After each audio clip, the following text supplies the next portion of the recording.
Hello everybody, hope we're all doing okay today. How you doing? How you doing? How you going? Hey YouTube, hey Twitch, hope you're doing well. If you're watching the VOD in the future, hope you're doing well then too. It is cold here tonight, because it's the dead center of winter. Hey, welcome back to the stream, Naverno, welcome back. Hope you're doing okay.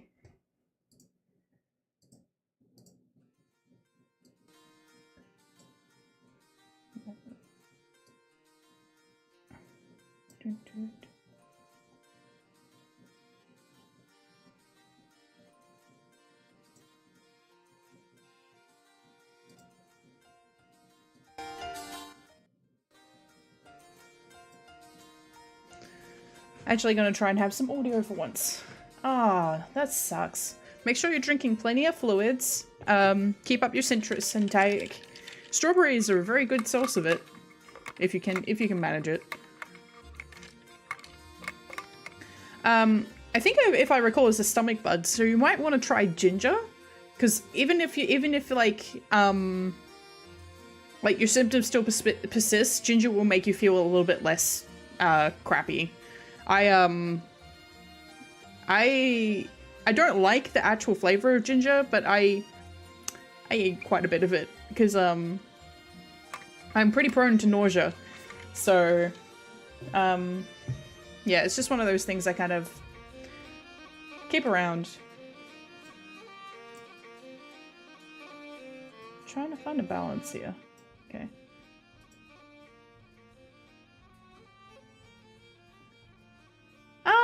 So you can get ginger chews. You can also get ginger hard candy, like it's just a hard candy that you suck on.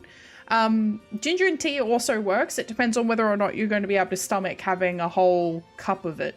I find that ginger candy is a little bit more digestible. I also tend to drink a fair amount of ginger beer, especially if I'm eating something, like if I'm eating a meal and I'm like, okay, like I generally try to pick meals that I know aren't going to upset my stomach, but if it's a meal that I'm like, this could be on the edge, or like I've been feeling a little bit under the weather throughout the day, I'll have a ginger beer with it and it will help the actual process. I'm not sure what is actually in ginger that gives it its amazing capabilities, but it is a known homeopathic remedy for mostly in stomach issues, but I think it's also like good for other things as well. Like turmeric's good for your blood, ginger's good for your stomach.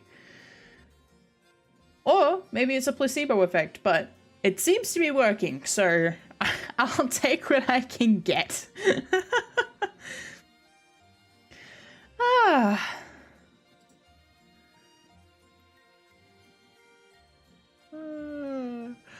Just getting my game open.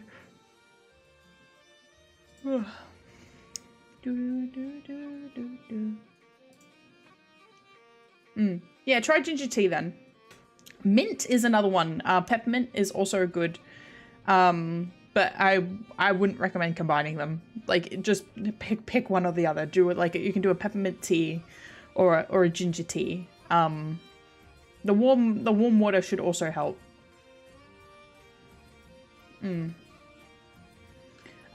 make sure if you're like pretty nauseous and you're not keeping much fluid in your body, make sure you're having stuff that isn't just water. You're having stuff that has like high hydration, that has hydration properties. Because you need to make sure that you're staying hydrated, because otherwise it'll just make it worse. But water sometimes isn't enough, so you want to, in Australia we have like Hydrolyte, it's called, and like you add it to water and it makes it like your body will absorb it better. But in general you should be adding just a little bit of something to any water you're drinking, even if it's just like a little bit of orange juice or something, just so it your body is more receptive to it and it's not just flushing. What was I talking about on Twitter? What food did I make? My meal prepping? Hang on. I think I was meal prepping. Ah, yes, next, yes. So I made a couple. Am I pressing down on something? No. So I made salmon parcels. So salmon parcels, it's a form of French cooking, but I'm not sure. I don't remember the actual title that it involves. But it's where you grab a piece of salmon, like just a normal sized, about maybe 4 or 5 centimeters across, and 6 or 7 centimeters wide, lengthwise, whichever dimension. And you put a whole bunch of like vegetables that aren't long cooking. So you don't really put carrots in there, and you won't really put potatoes, but put like red bell pepper or like green bell pepper, zucchini. I put leeks in mine today, but you can also put tomatoes. I often like to put cherry tomatoes in there, and a few like any other veg that you really like. You make sure you get a piece of foil, and you lay a piece of baking paper on it, and you add the vegetables around it and the piece of fish. You season however you like. I usually add a little bit of lemon, a little bit of dill, lots of pepper. Lots of pepper. I love pepper. And any other flavoring you like. And then you seal up the foil package, making sure that like there is no way for anything to escape. And make sure you put a little bit of oil and stuff on it as well. And then you just pop it in the oven for about 15 to 20 minutes, and it comes out. All of your vegetables are beautifully cooked in the steam that's been released from the fish. The fish is cooked through. Absolutely delicious. So that was my dinner for the last couple of nights, and it was really good. And then I also made myself a black pepper chicken. In case you can't tell, I like pepper. It is intended to be a beef recipe. It was just like a packet recipe that comes with like the sauce in it. But I was like, I'll add a bit to my chicken. So I made a chicken stir fry, just some chopped chicken tenderloins because they were cheaper than breast. They didn't have any of the cheap chicken breast. I grabbed chicken tenderloins, some more stir fry vegetables, so red bell pepper, carrot. Yeah, it was really yummy. It was really yummy. And just stir them together until they're nice and cooked through. Cook the chicken until it's brown, but not cooked all the way through first. Set it aside, add your veggies, stir in a bit of garlic, or in my case, because I can't really have garlic, some garlic oil, stir through until like there's just coated. Add your sauce, add your chicken back in, toss to combine, let it simmer for a little bit so the flavor is infused and the chicken's cooked through, then take it off once the chicken is done. And it is delicious. Yum, yum, yum, yum, yum. And then I also made a slow-cooked spaghetti bolognese, well, not spaghetti, slow-cooked bolognese sauce. So, I mean, this one's pretty basic. You fry off some onions and in some oil, and then you ideally fry off your tomato paste a little bit so you get, it doesn't really matter what step you do the tomato paste in, but you need to be adding the tomato paste at the very beginning of cooking. Or if you're only doing a short cook, you add your tomato paste first so it caramelizes and gets rid of the metallic tomatoey taste. Then you add your beef, make sure that's browned off. And then I added 2 cans of diced tomatoes, one with cherry tomatoes, one with normal, and a couple of stock cubes and some water. A couple of spices, oregano, rosemary, and I would have added bay leaf, but I was out of bay. I thought I bought it and it was gone. I looked everywhere and I didn't have any bay leaf. It's really upsetting, actually. And because I was feeling even more cracked than usual, I added whole black peppercorns to my bolognese. I have so many people in my life who would be so upset if they knew I'd done that, but I'm happy about it. I'm excited for my little bites of peppery goodness from my bolognese. So I made a double batch of that, so it was a whole kilo of mince and plenty of all the beautiful ingredients. Sat there and simmered for a long time. I used a cheap cut of cheap mince But if you're going to be making bolognese, you should be using like a lean or an extra lean beef mince, because otherwise you have to be like me and sit there for like every 15-20 minutes, like gently skimming off the top, because there's a layer of like beef tallow coming up to the top, and you don't really want that in your sauce. You want a little bit in it because beef tallow is flavor. The flavor that like, there's a reason it's used in hot pot, and it's because it's flavor, it's delicious, but you don't want too much of it, otherwise it's overwhelming. So I had to spend time doing that, and I got it done. The bolognese turned out really well. I'm having that for dinner tomorrow, so I froze the whole big batch, so I've got 4 separate servings that are single servings, and then I've got 1 big serving, which is for if I have guests. Tomorrow I'm going to have that bolognese sauce with some pumpkin gnocchi. I'm either going to have that, or I'm going to have pork belly pieces with some salad and maybe some potato, like mashed potato. I bought a potato ricer, so you can make it like the restaurants do, and I haven't tried it out yet, so I kind of wanted to make mash. I was going to buy a steak, but steak is so expensive at the moment.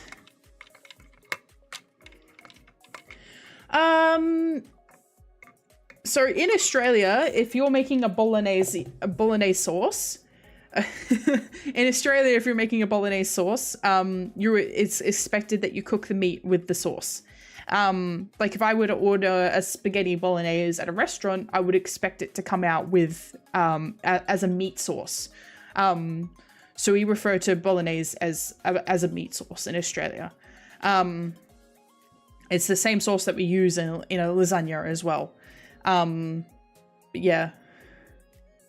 That is the dish I am talking about. It's just been Australianified. This is one of those ones where the recipe has been a bit perverted, I guess you could say. It's not how it should be made, that's for sure. But it comes out tasty and slow cooked and very, very delicious.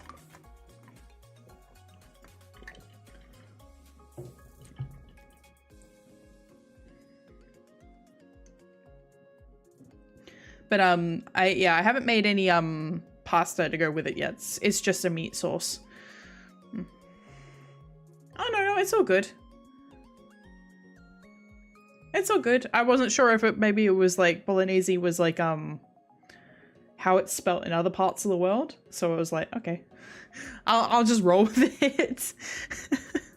I wasn't sure. So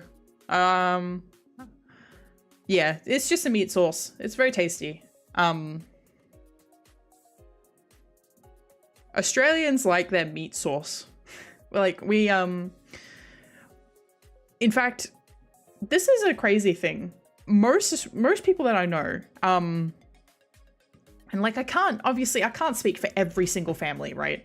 But like most people that I know, it is expected, the expected thing is to have meat in every meal.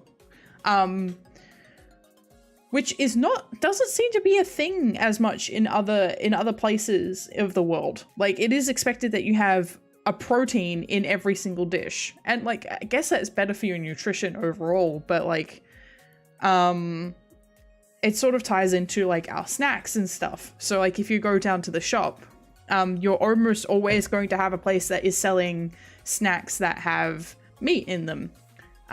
Like one of the more popular things that you can buy from our the franchise bakery that's around is a snack bite that has a little frankfurt in it and like cheese and tomato sauce, and it's just like a baked little snack that you can just buy and just go. And it's quite tasty. I can't have them anymore, they've got cheese on them, but they're very good. My sister used to work there and she used to get them fresh, and apparently they are awesome when they're fresh. But it's not something I have ever experienced. That's fine though. I don't mind. I have a whole bunch of like vegan cheese in my fridge that I'm going to be able to use. I've got a couple. It is like, it's like a tradition. Yeah. It's like I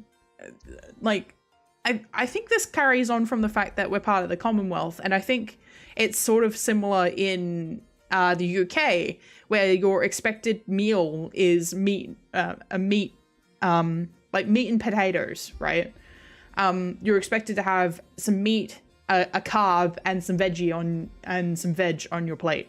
So if you try and serve like someone like my dad, if you try to serve him a stir fry that doesn't have meat in it, he's gonna be like, "Where's the meat though? Why is there no meat on my plate? Where's my meat?" And I'm like, "Well, it's a vegetarian dish." And they're like, "Why? Why have you served me a vegetarian dish?" And the same goes for like, meat-free Mondays aren't something that has really caught on in Australia. And like, if I go and buy like a magazine from the shop, sometimes they'll be like, "Hey, maybe try meat-free Monday, but here's an alternative, like if you want to eat meat with this dish." So it is kind of like, if you're not eating meat with every dish, it's odd. And that goes for our pasta dishes as well. So even if you're having like a ravioli, or a stuffed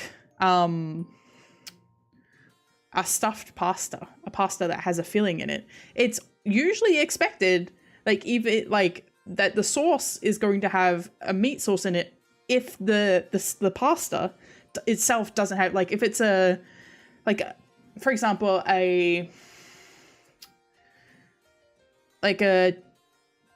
beef and ricotta stuffed tortellini, for example. In that case, you could have like a plain creamy sauce, or a standard creamy sauce with no meat in it, or a standard tomato sauce with no meat in it. But if you're having a ricotta and spinach stuffed,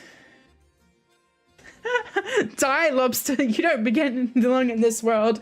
Yeah. No, I am not playing. Keep in mind, I'm playing the only 3D Castlevania that we actually have. I don't think any of those lines come up until much later. You know what, though? I am going to, like, play a few games in between playing this and playing the second one. Yes, fish counts as meat. Yeah, fish absolutely counts as a meat dish. That said, my sister and somebody else I used to live with, they didn't like fish, so we weren't having fish very frequently. Now that I'm living on my own, fish is back on the menu, boys. I mean, I've had 2 fish dishes just this week, and I was just thinking to myself earlier, I was like, I need to go out and I need to go buy some, like, I need to wait till it's on special, but I need to go out. I want to go out and buy like some frozen scallops that I can just have in the freezer, so I can like pull the, like, if I wake up and I'm like, I could go for some scallops and just bung them in the fridge so they can defrost and then I can have them later. Very exciting. The prospect of just being able to like pull out some like big juicy scallops and like fry them on the pan. Exciting. Very exciting.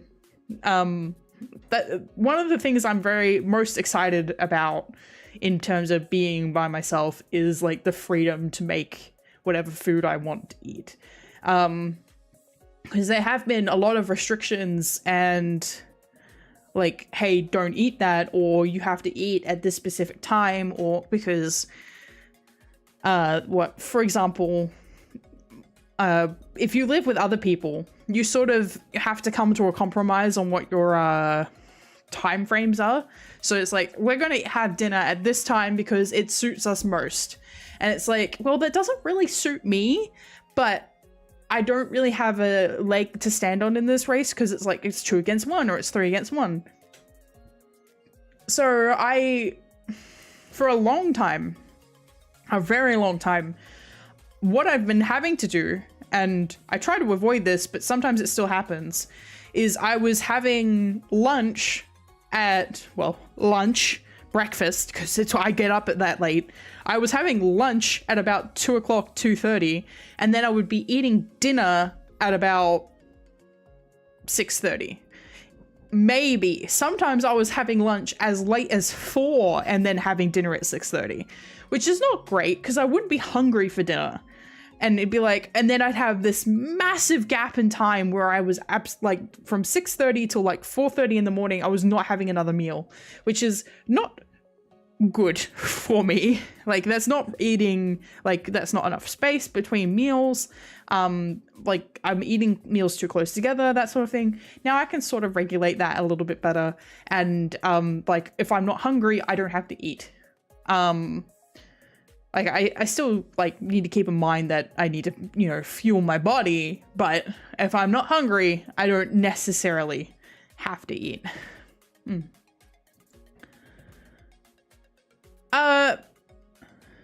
Vegetarians don't eat fish. If you're, oh, I'm sorry, I'm probably talking a little bit more much about food. Trevor, fish is, if you eat fish, and exclusively fish, it's considered pescatarian. There is a couple of different facets to vegetarianism and the belief in vegetarianism. Some vegetarians will eat mollusk. So, for example, mussels, scallops, anything that comes, like they will eat shellfish because they don't have brains and they don't have pain receptors. So even though they're technically a meat, you can ethically harm them. Well, I guess you can because they don't feel pain, but you can ethically farm them, and you can grow them like they're a plant, even though they're like a form of protein and they're a meat. Pescatarians will exclusively eat fish, so they will eat fish that is caught from the oceans. Pescatarianism isn't usually because of animal harm. Pescatarianism is usually because fish is generally a leaner meat. It's nicer, like it's very versatile. There's a lot of it and like a lot of varieties, and it generally isn't as hard on the stomach as mammal-based meat. Some people also have an allergy to mammalian meat called alpha-gal, and that can also create instances of pescatarianism. Vegans will not eat any product that comes from an animal at all, even if it is a product that comes from the animal in a way that doesn't harm them. And the reason for that is because technically, because of the way that our farming industry has been created, there is no ethical consumption of animal product. Interesting. Eat anything that bleeds. You can't eat food with artificial salts, and you can't fry your food. Fascinating. See, there's so many different aspects and facets to like different. Well, some people do say that like the smell that you get from cut grass is is their distress signal. So it's the grass screaming. The grass screams when you cut it. So sometimes they can scream. But the reality is the whole point is if you see any like the videos of people on farms, you can tell that pigs and cows and sheep, a lot of these animals are very like they're intelligent to either like same level or just below dogs, and pigs in some cases are more intelligent than dogs. And the whole point is like these are animals that have, you know, thoughts and feelings and likes and dislikes and an existence that isn't entirely dependent on humanity, which I understand. I completely understand that point of view. There's a couple of reasons that I maintain like a meat eating lifestyle. One of them is in reality, even if we were reduced back to our base instincts, humans are omnivorous creatures. We could potentially exist off of no animal product, but we shouldn't. It's not necessarily good for us, and it requires supplementing a lot of our protein intake with products that aren't necessarily easy to obtain or easy to source. If we were in a wilderness situation, we wouldn't be able to get our hands on those things like soy proteins and all those sorts of things. Yeah, See, that's the same mindset some people have, like, because it creates an emotional connection, right? And I completely get it. I completely understand that mindset. The other reason that I'm still eating meat is, well, one of the other reasons. The animals that you buy off the store are already dead. Like, I can't, if I don't eat, just because I'm not eating meat doesn't necessarily mean that they will stop the farming process. All I can do is make sure that as a person, I let people know, hey,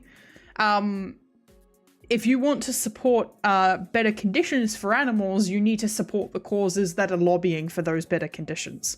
You need to be trying to, like, you need to be speaking to your government. You need to be making sure that you're mentioning that this is of a concern to you, because the way that change happens is not through individuals, especially individuals who tend to come off a little bit preachy, because humans in general, as an overall overarching species, tend to dig their heels in when they don't enjoy, when they're not happy about something, right? They're like, oh, you've told me to do something? I'm not doing it. That is how a lot of people operate. And you know what? Fair play to them. Fair play to them. But like, if you get preachy about something, it's like, oh, well, I'm not doing it because you told me I can't do it because you told me to. God. But yeah, and the final thought on me, like, still being a meat eater is like, nature is cruel. Like, we've created a society and a system that is overall and overarchingly cruel to animals in a way that isn't necessary. Like, we could be giving them better lives. But if you look up certain creatures, the tarantula hawk moth,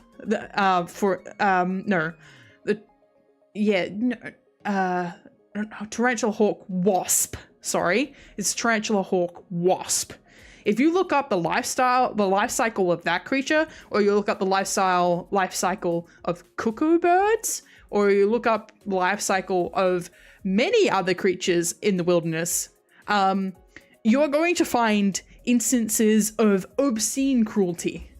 The reality is, we don't need to be cruel, so we shouldn't be, but just us stopping being cruel will not take cruelty out of the cycle of eating and obtaining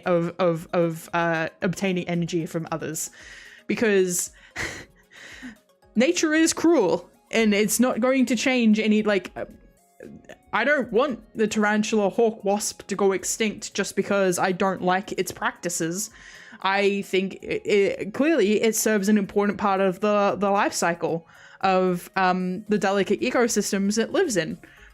They're probably keeping tarantulas from overbreeding for whatever reason. So they are deliberately designed to keep tarantulas from overbreeding. That is their entire point in the life cycle. I think that is, like, wasps are one of those creatures that are a killer. Like, their point is to mitigate other creatures from propagating too heavily. And that is what predators are in general, is like, they prevent creatures from overbreeding. They become part of the life cycles in their own instances.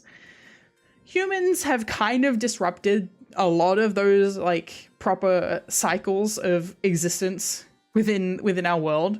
And our focus should be trying to, like, be as less impactful as possible if we can. But that's going to come from ethical farming, ethical sourcing, making sure that we're keeping creatures alive as much as we can, ethical zoos, all of those sorts of things. Yup. If you look up pretty much any freaking creature in Australia, you're going to find something fucked about its life cycle. A rockfish? I keep seeing shorts from another Australian guy who's like, hey, look at this guy. He's Australian and he's venomous. Look out. Everyone's like, oh no, not Australia again. I'm like, yeah, well, it's okay. It's like our biggest spiders are the friendliest bastards on the face of the planet. Like, if you see them in your house, you don't want to kill them. You want to keep them around. It's the little guys, little nasty motherfuckers. You don't want them coming down your freaking, like, it's considered tradition and highly recommended. One of the first things that are taught to our kids is when you go outside, if you've left your shoes outside, or inside, in fact, in general, you pick them up anywhere near doorways. You pick them up and you tap them out. Like, you tap them on the floor to make sure that you get any white tail, if it, like any white tails have crawled in there, because white tails like your shoes. White tails are expressly venomous. They will screw up your day and possibly the rest of your life very, very quickly. And they're tiny, teeny tiny. They're about the big size of your freaking thumbnail. They suck. Huntsman though, Huntsman's fine. But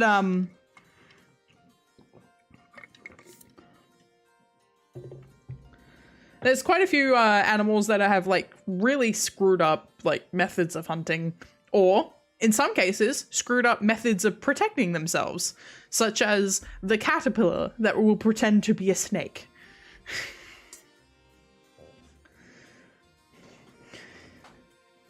Flies are actually unfortunate. It's unfortunate. Flies are part of the decomposition cycle. Flies and maggots, the larvae of flies, are expressly part of the decomposition cycle for both animals and, well, mammals in general. Flies come over, eat from a dead body, lay their larvae, the larvae hatch, they start eating the body. Flies also eat dookies, yes, but flies are expressly part of the decomposition cycle. In fact, you can tell how long a body has been dead based on the insect life cycles that have taken place within the body. So, like, for example, if a body has been left out, like, in, let's say, like, heat or cold hasn't contributed to this body's decomposition cycle at all. Like, it's been perfectly room temperature in whatever area they're in, but it's an area that's somewhat exposed. You can take examples or like samples of the insects that are currently living on that corpse or have died on that corpse. So like catching like casings and stuff like that. And you take that into a lab, you can tell how long it's been there. In fact, sometimes you can even tell if the body has been moved based on those life cycles. Same goes for, you can tell whether or not the body was frozen beforehand, before being put out, because the population of insects will be different to a standard corpse. It's pretty gross. Like, this is the problem with women these days, but to be fair, I am going to, like, to be fair, defend myself. I knew this before true crime became a massive fad, okay? I was reading stuff about this sort of thing. Okay, that just makes me sound like a psychopath. But like, I would just like borrow out books in school, and I'd be like, this looks interesting, and it would be just a medical journal about decomposition. And I would read that because I had nothing better to do except read. And I spent all my time reading random things, so I have approximate knowledge of many things that make me sound incredibly suspect. And it's not just because I have in fact, I am on the low end of watching true crime stuff. Like, I don't watch a lot of it. I watch it, like, I'm like, sometimes a video crosses my feed, it's like, this is how Reddit solved a 17-year-old cold case. I'm like, ooh, I'll watch that. But like, I don't go, I didn't watch Dharma. I don't need to watch Dharma. like, and I'm not going to be one of those people who are writing freaking love letters to people in the serial killers in jail. 1, gross. 2, 3,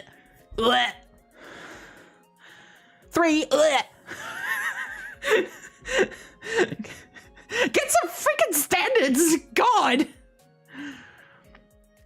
In case if I seem more exuberant at the moment, it is because I actually don't need to monitor my volume anymore. There's nobody behind me, and I don't think anybody is in front of me either. And if there is, there's insulation. And hopefully I don't get a neighbor knocking on my door at any point. But I have, hopefully I'm in a situation where it's no longer, my volume is no longer a concern. I can be as loud as I like. And,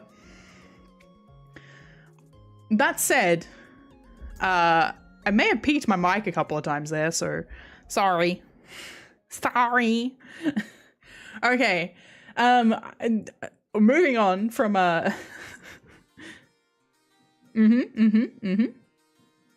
yeah.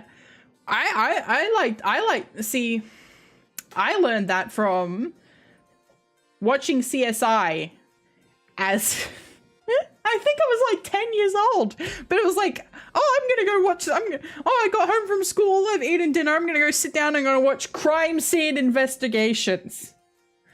And that was how, one, I learned about how AIDS spreads through blood, like blood exposure. So like, a criminal killed someone with AIDS, but her blood got in his eyes, and so he caught AIDS. So he got HIV as a result, which is wow. But also it taught me about how blood stains are hard to fake because they can identify where the blood has come from based on the spray pattern. So like, for example, if you cut someone and it's from an artery, the spray pattern will be different if you cut someone and it was from just like from the muscle. Yeah. There's a lot of stuff I should not have been watching. And the kicker about it, right, is I can't stand horror. I can't stand horror, and I actually don't really like my TV shows to be too gory. Meanwhile, one of my favorite animes of all time is Hellsing Ultimate. Which, if you've never seen Hellsing Ultimate, it is super gory. It is a very, very, very gory anime. And then on top of that, I would watch a lot of crime scene stuff. Oh yeah, of course I'm a Hellsing fan. I fucking love Hellsing. I've got it sitting there waiting for, I'm gonna rewatch it very soon. I love Hellsing. It's so good. There was a point, yeah, it's so good. It's so good. It's so good. There was one point where I was like in the middle of my I'm going to watch anime phase, right? And read manga. And I was like, okay. I sat down, I typed into every search bar on like all of the watch anime sites and read manga sites, and it's like vampire. And then I went, oh, this is about romance, I'm not watching it. This is about romance, I'm not watching it. This is about romance, I'm not watching it. This is not about romance, and I would watch it. Oh, yeah. Yeah, unfortunately, I think the old Hellsing really suffers from it being older, but also just, I think, I would love to have like a physical collector's copy of Hellsing Ultimate. I don't have one, but I'd love to have one. That is one that I would love to have a copy of, like an actual anime copy of. And I would love to have an Alucard figure. I'm not going to... Yes. Yes. One anime I could absolutely say is like...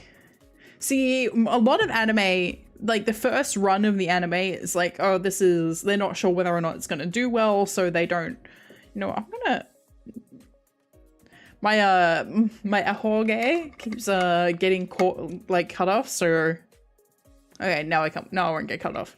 I'll fix this eventually. Maybe no, hang on.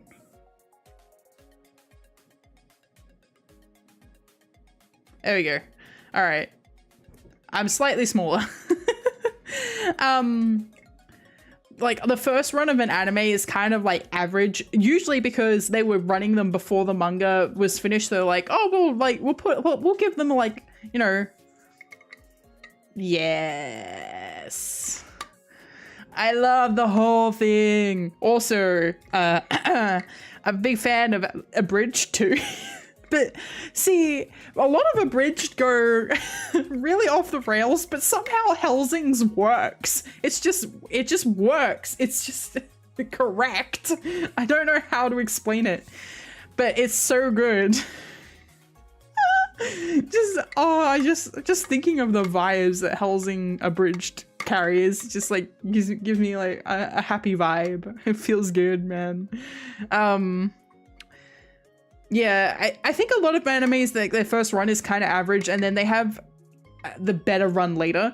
I think there is one exception to this. Well, one exception I can think off the top of my head of animes that I have watched. I have not watched a lot of anime, for the record. I only watch the stuff that I'm actually interested in, which means that I don't watch a lot of anime. My most recent anime that I watched was Dungeon Meshi, which is unfortunately very me coded in ways that I don't feel like explaining right now. But I think the one exception to that is Fullmetal Alchemist. I think the part where it's the first parts of that TV show, that anime, when it's following the manga, are better than Brotherhood. And then, like, if I were to be like, hey, watch Fullmetal Alchemist, I would be like, but watch 2003 up to, I think, episode 15, and then switch to Brotherhood.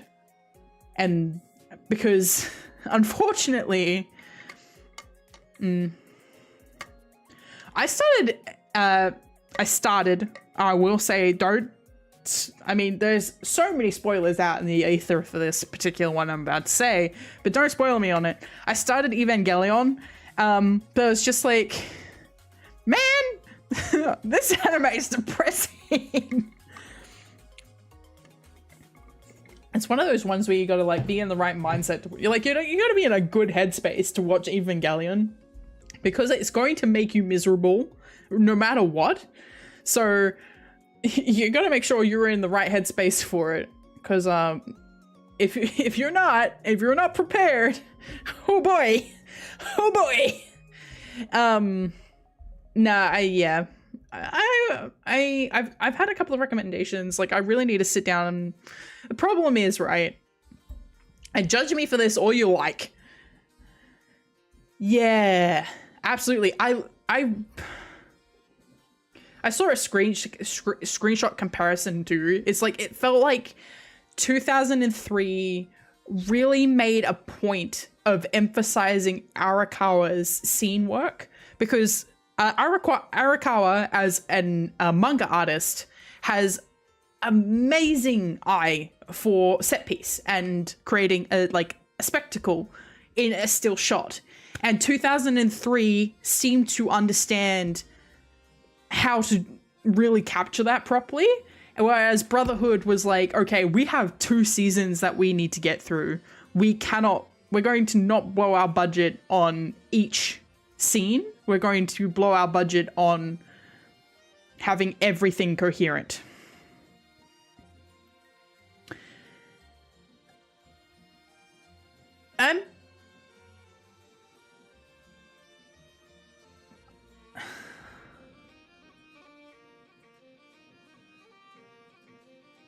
Man, it's been a long time since I've watched Brotherhood, but I'm pretty sure that is not the case in 2003. In fact, I don't think that's the case at all in general. I don't think any of them are resurrections. I think the resurrection angle was only 2003. I don't remember. If I remember that in 2003, in 2003, Sloth, the one that was Sloth in 2003 was The homunculus that was Sloth was their mother, and then Wrath was their mentor's kid resurrected. But I think in Brotherhood, the homunculi aren't resurrections. I don't think they are.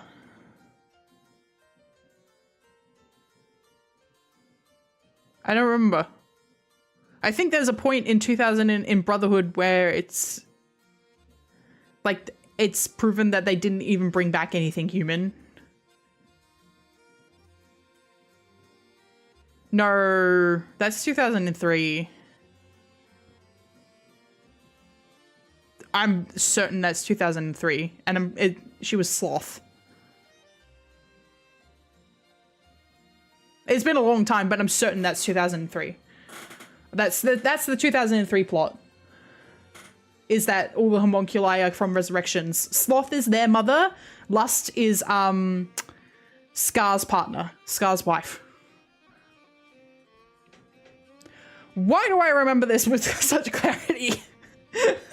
Why is my brain space is like, no, that's 2003 Fullmetal Alchemist. Here is the exact plot of how that particular anime played out. Damn, okay. Calm down. Alright, let's jump over to Lords of Shadow. And we'll turn off my, Yes. They didn't, I don't think that at the time that they were running, at the time that they were running, 2003, I don't think Sloth had been revealed as a character yet. And so they just used, they're like, oh, we've got spare slots. So Wrath hadn't been revealed, Pride hadn't been revealed, so,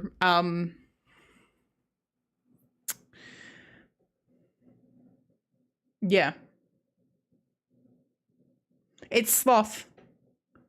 It's Sloth in 2003. Sloth is their mother in the 2003 one. Lust was always the sexy lady with the long nails, like the Dimitrescu nails, and that is Scar's partner. That was Scar, like, there's several different resurrections that were tied to particular homunculi. Lust was Scar's partner, and he tried to resurrect her, and that screwed him up. Sloth was the kid's mother, and that screwed them up. And then Wrath. Yeah, Wrath was their mentor's kid, but their mentor's kid was able to form as a homunculus as he was because he was using Ed's arm and leg. Yeah. But the assignments of homunculi are completely different in Brotherhood. I mean, Lust is still Lust, but Sloth is a big muscly guy. And then Pride is a Führer. And then I think Wrath is Eyeball Kid. I don't remember. They're kind of blending in my head. I need to sit down and actually rewatch them, to be honest. But I don't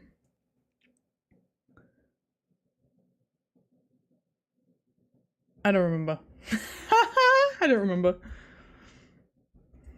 I don't remember if Eyeball Kid was actually a homunculus in both. I'm not sure. Anyway. Yes, absolutely. This is why I recommend people watch 2003, is because, yeah, the big moment is worse.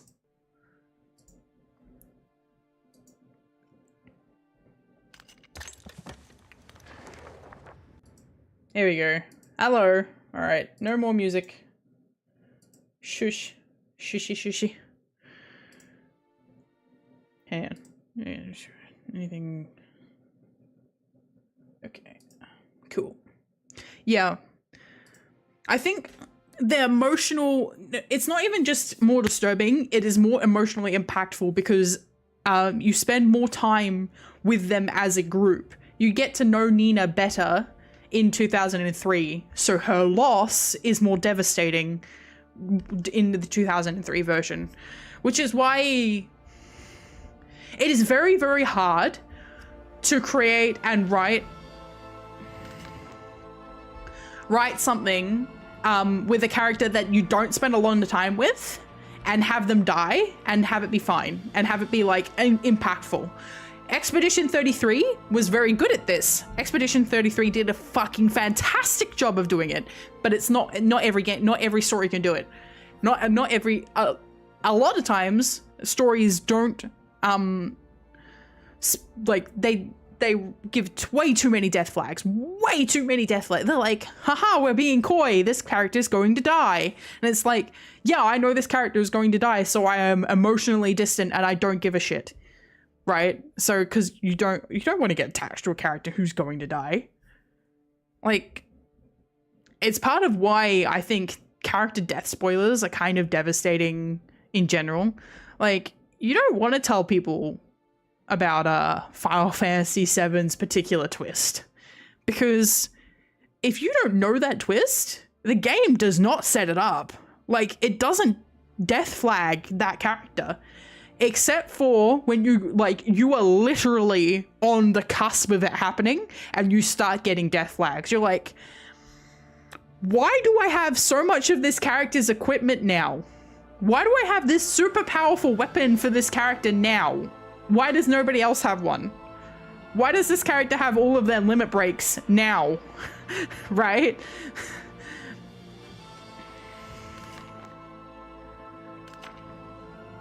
I'm so tempted to turn the difficulty down in this, but I'm not going to. It is a sad tale of the witch who guards this fortress. A sad tale of love lost. A tale not so dissimilar to our brave hero. Yet pity is not something he can feel anymore. He is blind to it. The pity of these so-called evil creatures will be laid aside for revenge. And so goodbye, once beautiful Malphas. You will trouble mankind no more, and when you are gone into the void, know that love destroyed you in the end.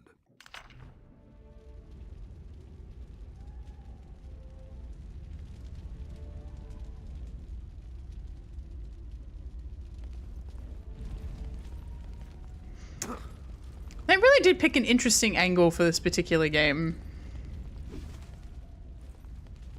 Like, I can't talk about it, because if you haven't played this game, it's a massive spoiler, but, oh. Sure, absolutely.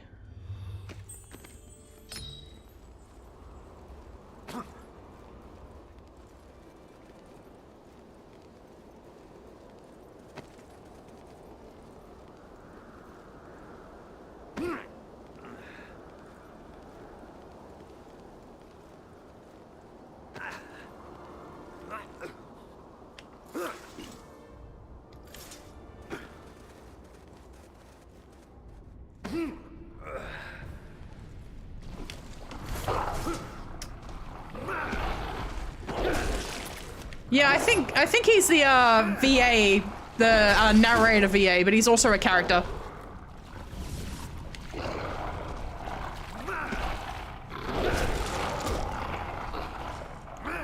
I feel like I was meant to, I've gone the correct way, and that was not my intention.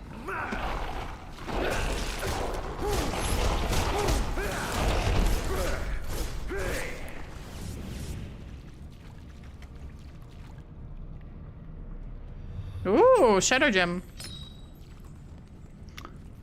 I don't need it. I want health. I want health gems. Oh. I'm full up! So, I mean, I know there's a boss fight coming up, but like... Ah, Black Lagoon. That is one I should sit down and watch.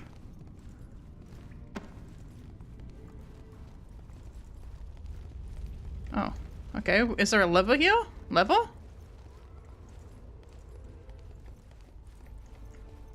Lever?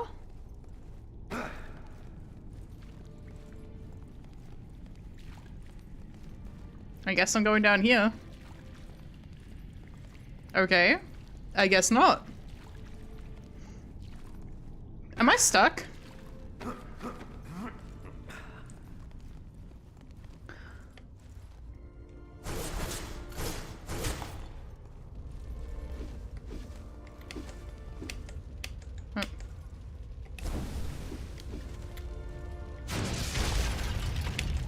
I am not stuck.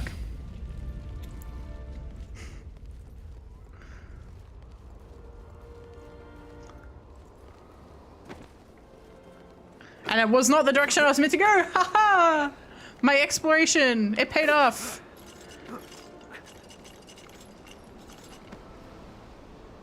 Where am I going? Oh, okay. No, I see.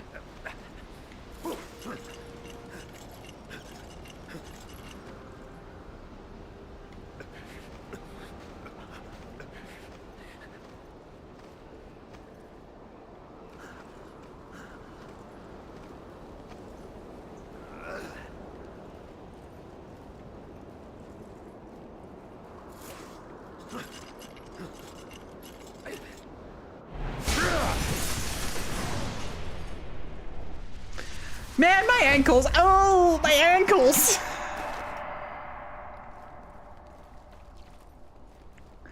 My ankles! They scream! Time for a cutscene.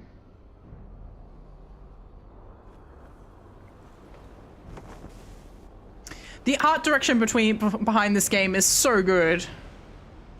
Hi.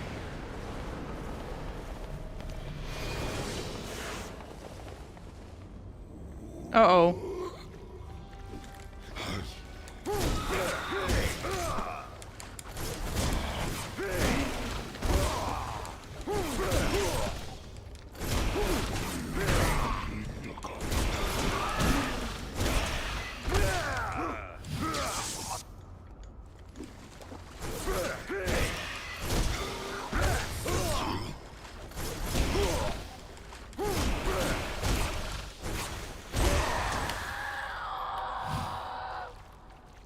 Cool. Okay. Swordmaster, difficulty high. Oh, good. The spirit of a brave fighter never dies, according to a popular saying, and in some places filled with foul magic energy, the souls of slain warriors don't leave the material plane and remain trapped. The sole mission to bring torment to living beings. These restless souls usually cover themselves in ragged clothes, maybe as a remnant of their living past. Apart from their fighting skills, they have lost all vestiges of humanity. Very weak to the demon summoning. You can't see it. There you go. You know, you can see it. I can't use that. This is a no demon summoning run. I cannot use that. Can't happen. Can't use it.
Ooh, okay.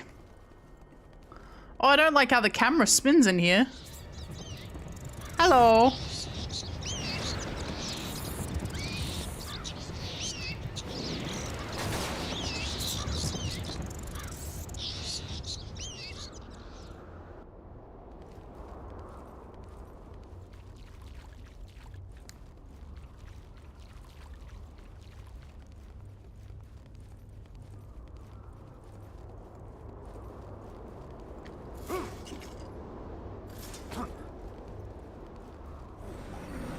Oh, come on.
Come on. Faster, please.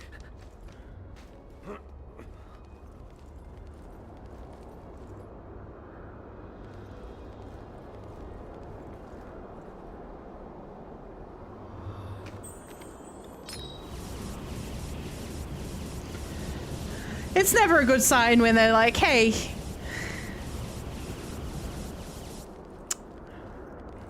here's your health back to full. Here's a full magic charge.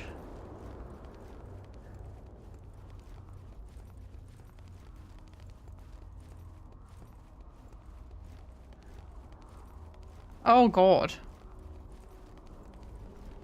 Here's a life fucking thing.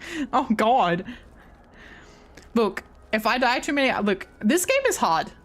And I'm also not afraid to play on easy if it starts pissing me off. But it depends. I'm sure I'm meant to be going this way. Okay, maybe not.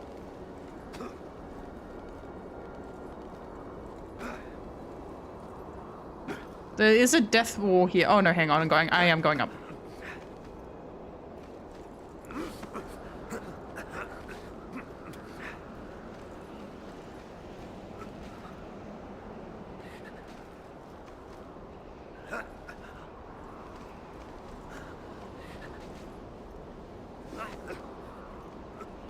Parkour!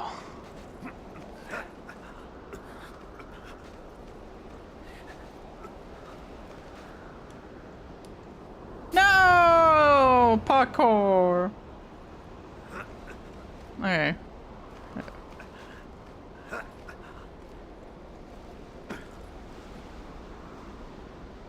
This looks like a boss arena! I feel like this is one of those bosses that made me put the game down.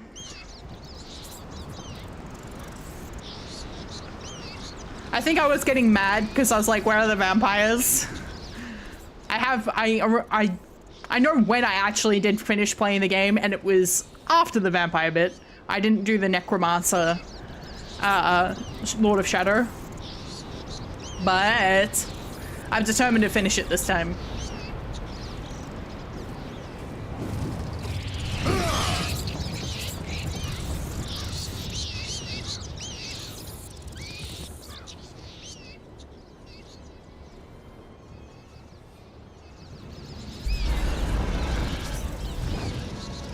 That looks like me on a bad day.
Okay.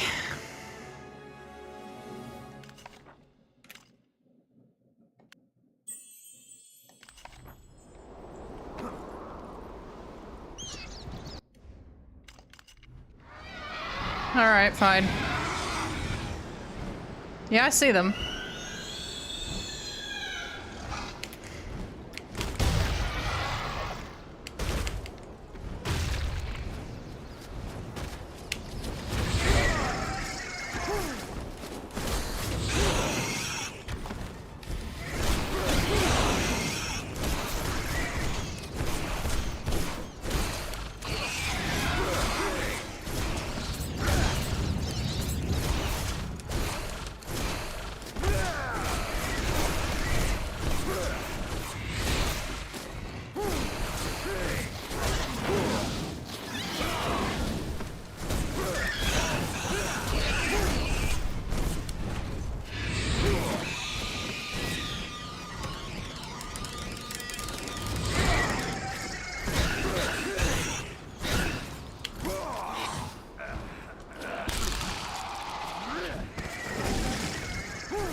Okay.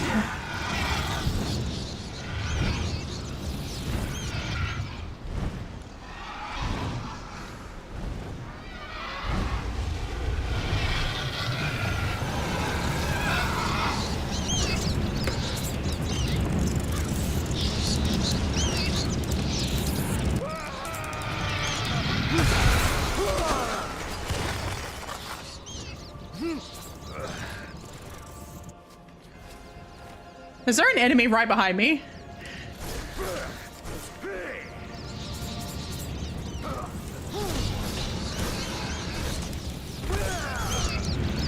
Really?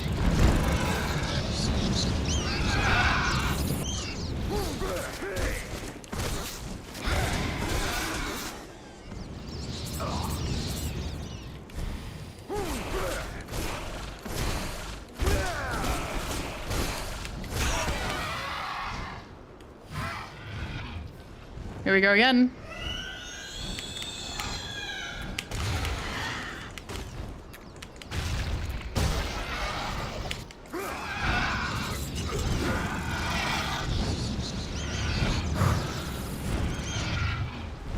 All right. Come on, Malphas. Die already! What button are they gonna make me press? Whoa, whoa, whoa, whoa, whoa.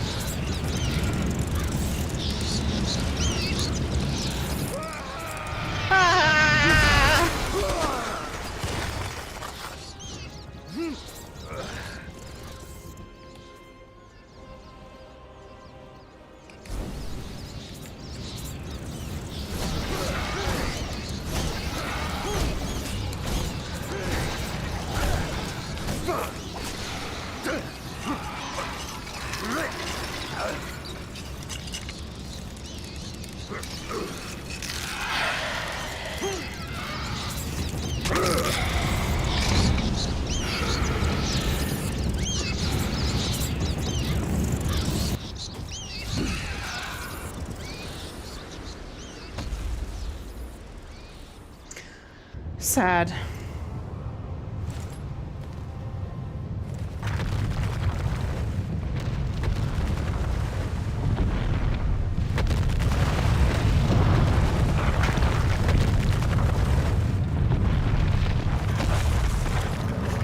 I am meant to get that, whatever that is in that body, I'm meant to get it during the fight.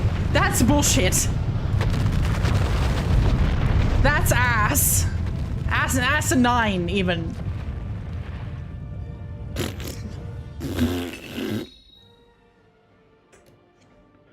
I think it's just a scroll that tells you how to kill her, though.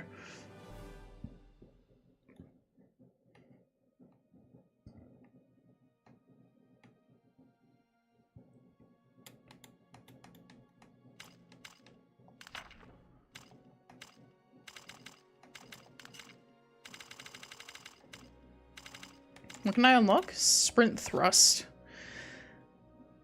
Triangle X.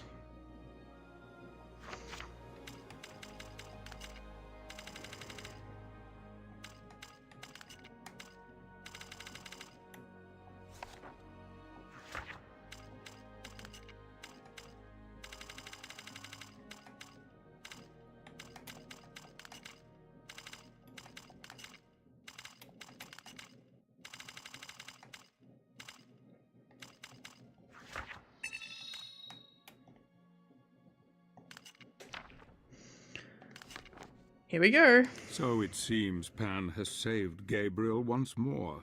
His arrival most fortuitous. Gabriel now enters the outskirts of the vampire's territory. A cold winter has gripped this land for centuries, driving out the inhabitants to warmer climes. Those stubborn enough to stay have contended with the cold death that visits them each and every night, taking their loved ones away forever. The vampires thrive in the cold and terrorize the living who crave warmth and companionship. This night a warrior will come, a knight in shining armor with death at his side. He comes for you, creatures of the night.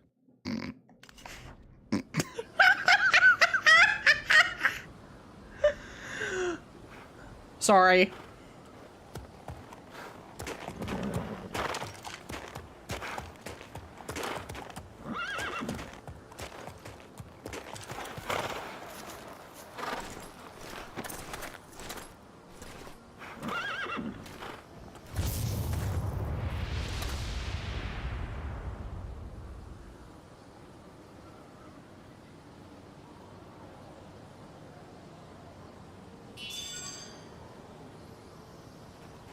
What was that noise?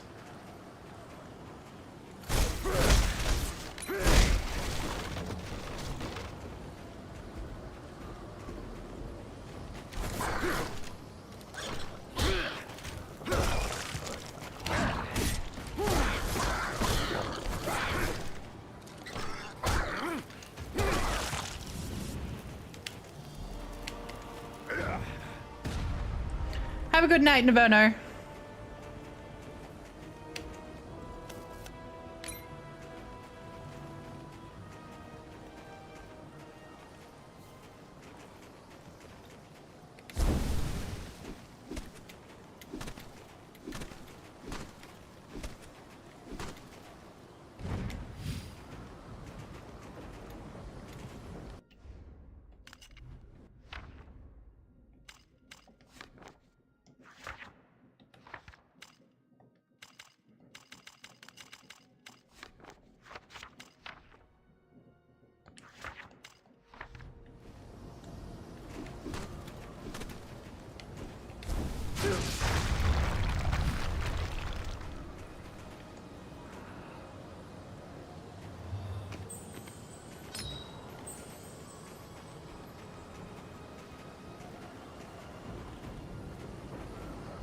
Yeah, no crystal run. Not you again.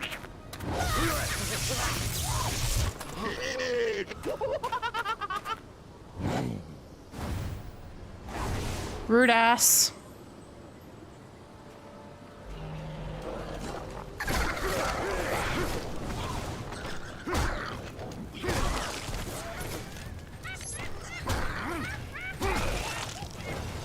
I think so the DS game was in between, I think. But that also got a Steam release, so I will be playing that.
I see. Get so far.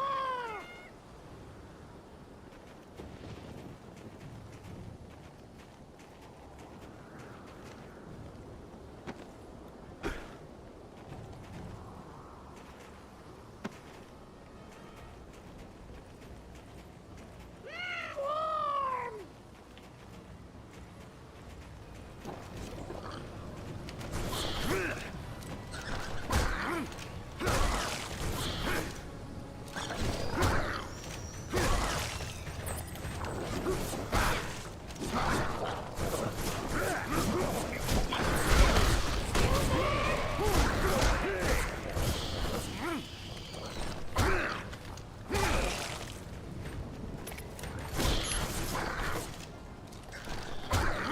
Come on. I want my shit back. There were so many walls to break. Hee hee. Cold, cold, cold.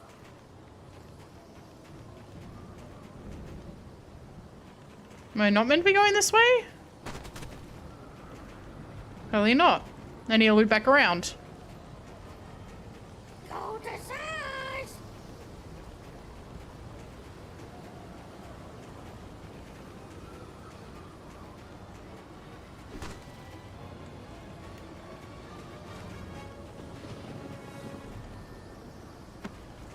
Go to size.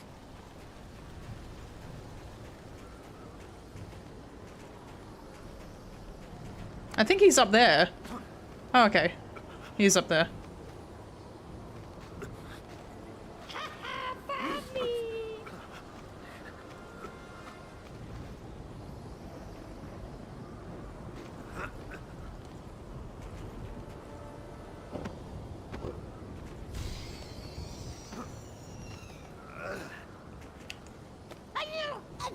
Give me my shit!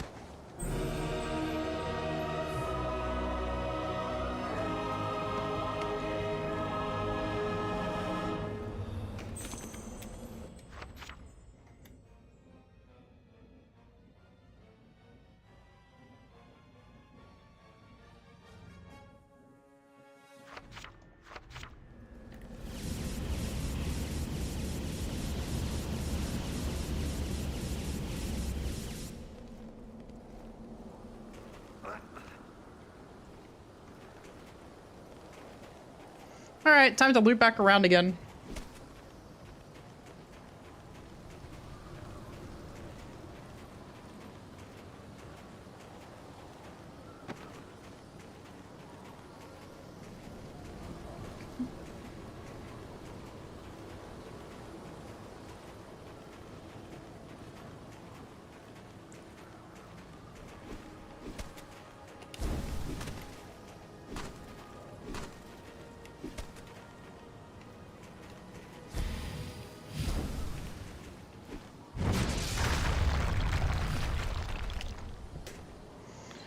Cool.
Back to Castlevania, yeah.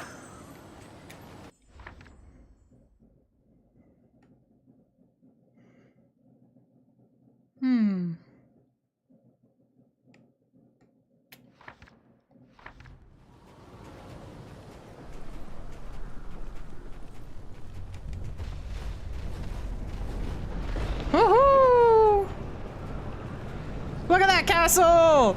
Now this is Castlevania!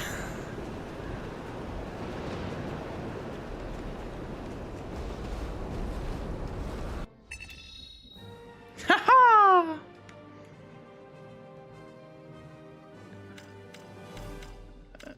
Continue quest. That castle, yeah. This village is one of the last vestiges of human civilization left in this place of death and cold. It lies not far from the vampire's castle, our next objective. I have some matters to attend to here, matters that could spoil our plans. I will deal with them and try to rendezvous with Gabriel later. He has not slept in days, not since the girl. The pain is etched on his face still, but in his soul only hatred drives him. We will not speak of it. He must not know I have seen everything, that I have followed him this far. Yeah, you were meant to be here, like, getting shit ready. You were meant to come this way first. And, like, you know, do shit first. So we could, like, work together and, like, you know. But no, instead you followed me around like a freaking creep. Weird stalker dude following me around, watching me murder mute girls in my sleep. And being like, oh, well, oops. Damn. I'm sad that you did that. We gotta let it lie, though.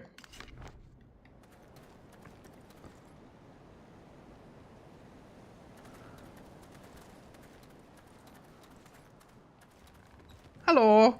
Hello? Hello? Hello? Housekeeping! Hello? Hello? Hello? Oh, look at this arena out here. Hello? Hello? Hello? Housekeeping? Oh, hello? Uh-oh. Reinforcements sent by the Brotherhood should arrive soon, but even then, I fear there won't be enough of us to hold against these terrible creatures. Brother Federico informed me that fairies combined with light magic can be useful against blood-sucking devils. A problem, where does one find fairies?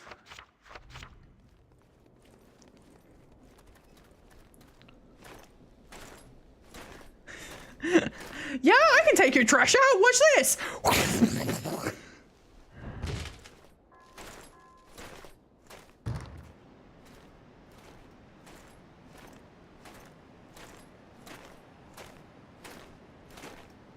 Speaking of housekeeping, my washing machine still isn't working correctly.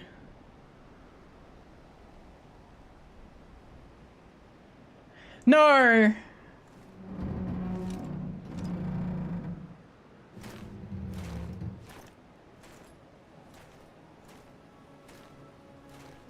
Are you killing the Brotherhood? Thank God that you are still among the living, my friend. The Lycan Lord has been defeated. I have his power. What happened here? I congratulate you on your victory. But these fellows were not so fortunate. You killed them! I know for a fact that you Word is did. spread of our quest. I don't remember, the but... vampire clan have slaughtered this entire village. And now, they are expecting us. Who told them? How did word spread of our quest? I am told the abbot possesses an ancient relic that harnesses the power of the sun. It is said to be capable of burning vampires and reducing them to ashes. That relic protects the abbey and all who take refuge there. But the abbot has barricaded himself inside and filled the building with deadly traps to deter visitors. After years of isolation, some say he has been driven quite mad. He resides up there, in the tallest of the towers. If we could persuade him to give the relic to us, it would give us a tremendous advantage over the vampires. But it won't be easy. Mad or not, damn him for not protecting his people.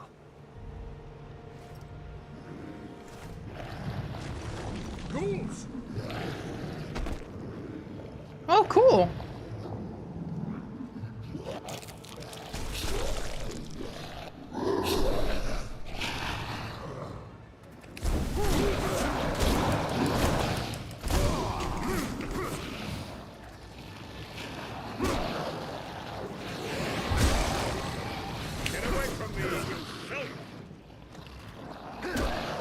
feeling these were enemies I could just rip apart. They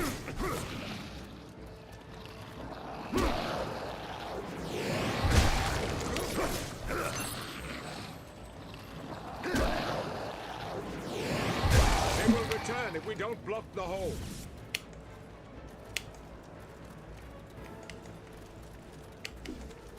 Okay, how do I block the hole? Thank you. Help me, Sobek. We can only knock down the statue if we do it together. That's a good idea. You absolutely could do this by yourself, bro.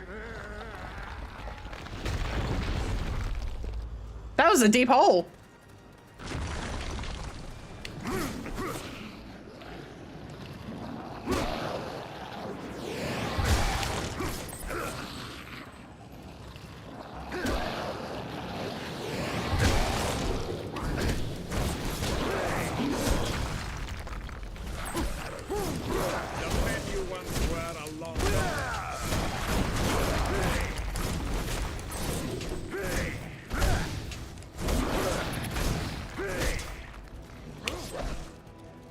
Gabriel, if that statue were closer to the hole, we could cover it as we did before.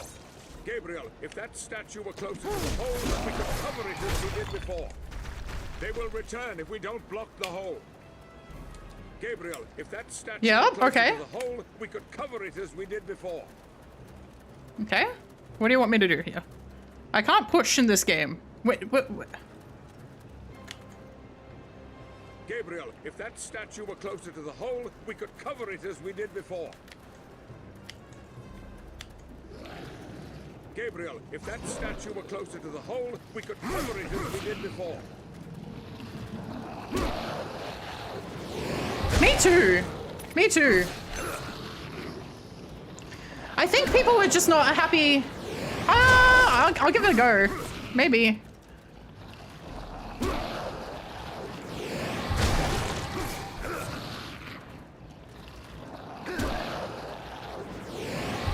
We have to block their escape.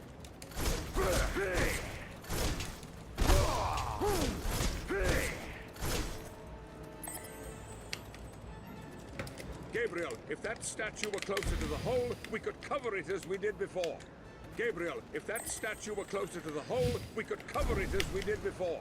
They're really getting the... Gabriel, if that statue... I cannot listen to this. Oh my fucking god, the tooltip!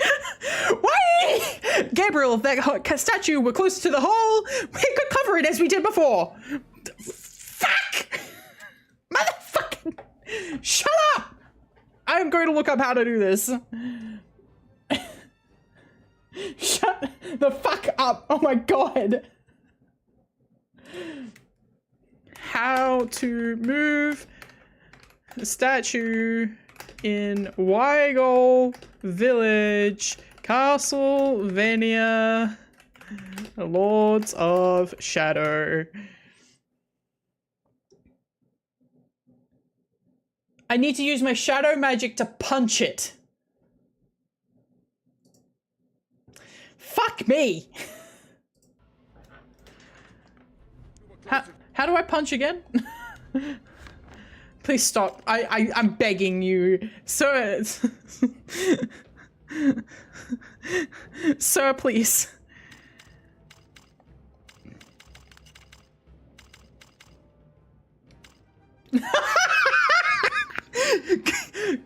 Google search! Gabriel, if that statue were close to the hole, we could cover it just as we did before.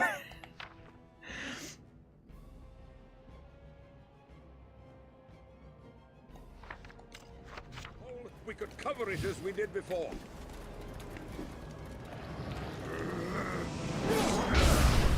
I need to use shadow magic. Okay, that's fine.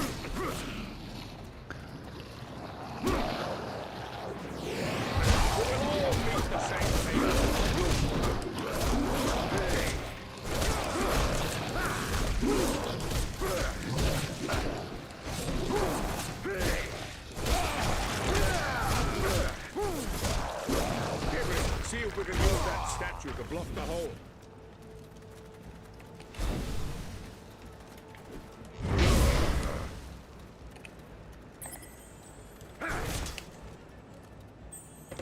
I need your help with the statue, Zobek. Hold on, I'm coming. There we go. They introduce mechanics and then you don't use them for like 2 hours.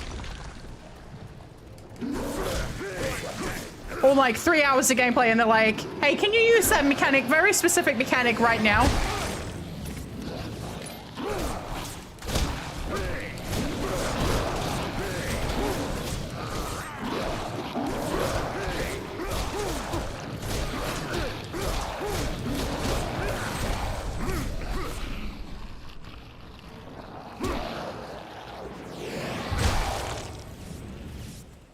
You will all meet the same fate.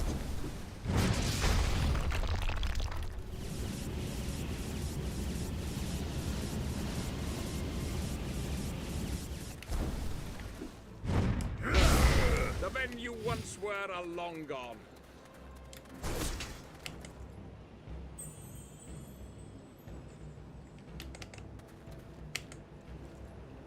I don't know if it's gonna cutscene me out of here. Get away from me, you filth! Are you right over here, man? God.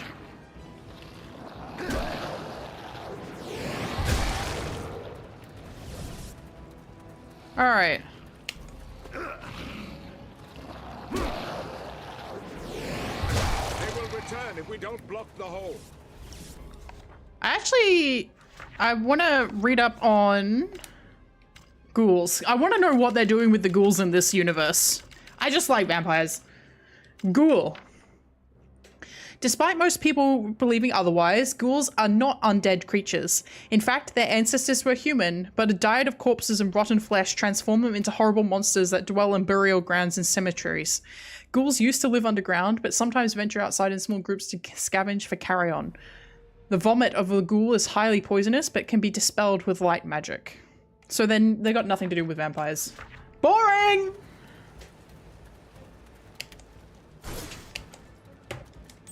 Zobek, help me knock down the statue. I'm coming.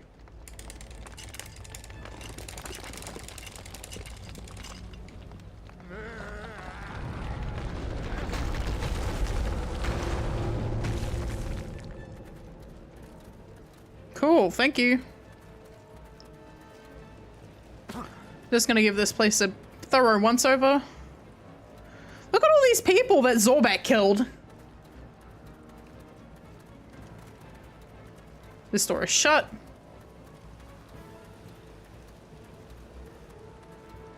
That gate is sealed. Oh.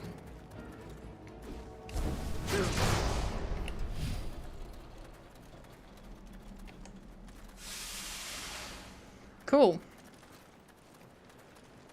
Hello. Scrolly boy.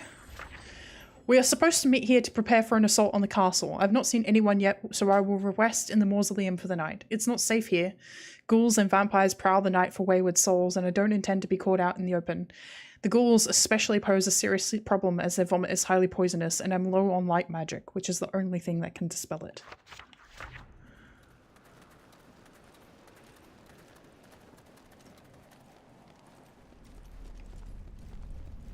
Oh, okay, so this is going to give me the upgrade that allows me to open doors with it. Hello. That is how I learned to mash with such talent. I could get Shiva up to over 200. When I told my sister that the other day, she was like, what? I was like,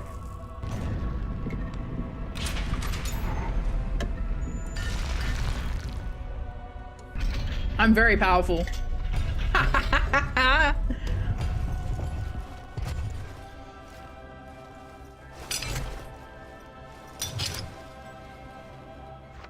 Stabby. The stake. The artisan that made a chain and hook tip for the combat cross, Renato Gandolfi, wanted to give the weapon even more options for hand-to-hand combat, especially against supernatural creatures with a knight. And so he designed the stake attachment, eventually gave the combat cross the nickname Vampire Killer.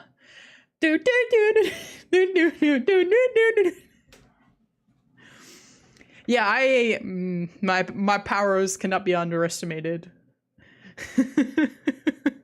I think so, especially if I'm playing on an actual console.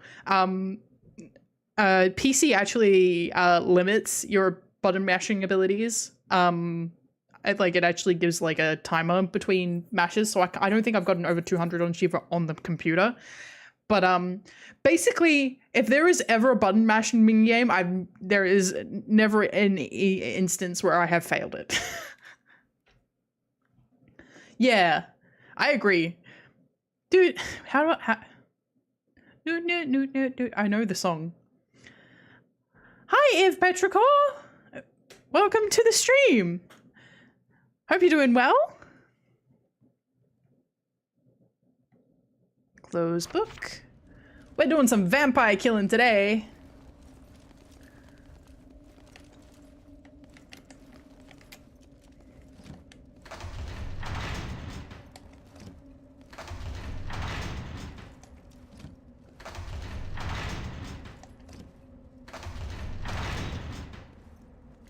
Good.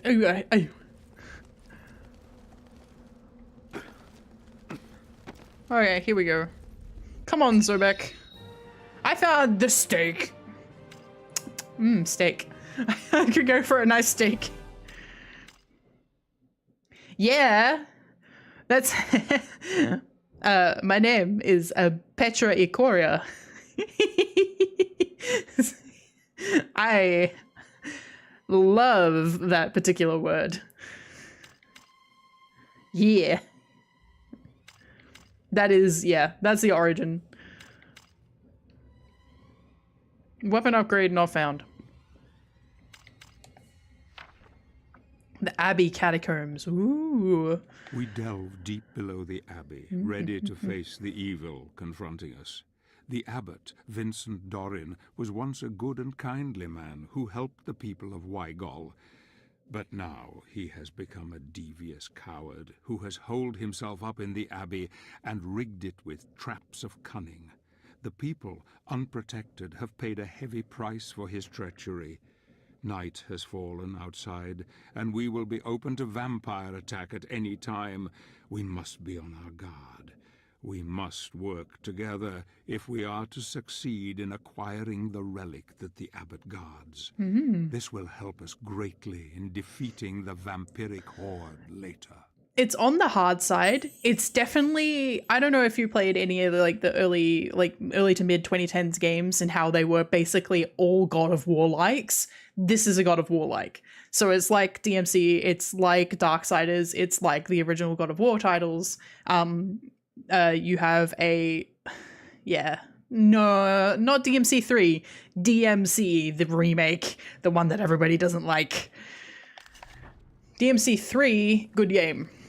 Nah, this is DMC 3, DMC remake was, yeah, and Dante's Inferno, another one that you absolutely cannot play on stream. This one is a little bit dicey, but you can avoid it.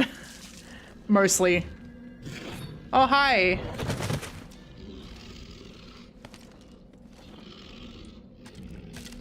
Hello. Me in the morning.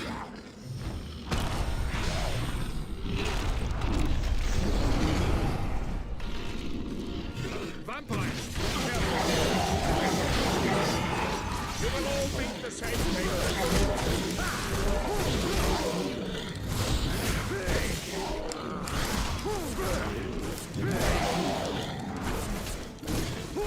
Get away from me!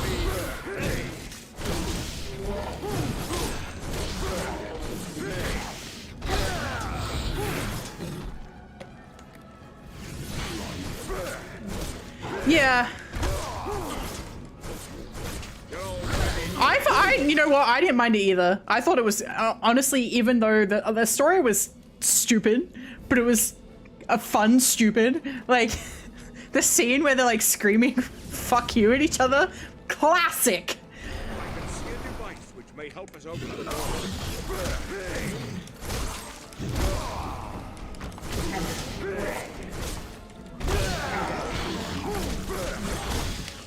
You will all meet the same fate.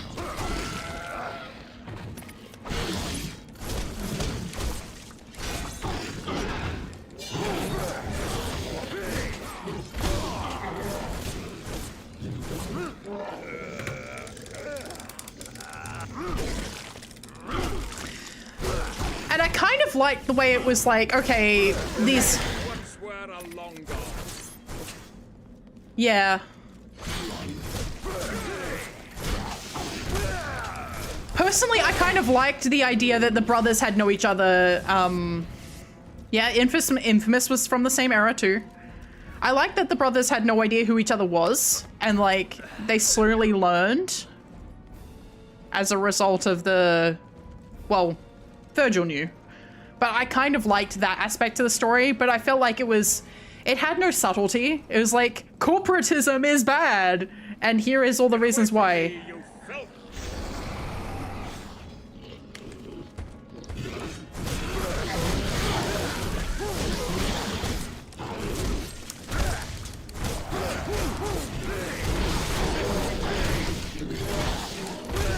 Yeah. Not even a mob boss, just like he was a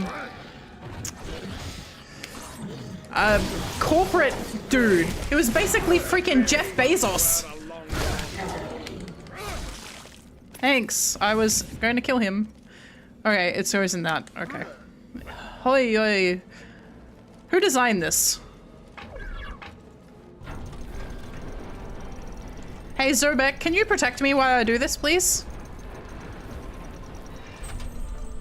I need your help with the crowbar, Zobek. That's a good idea.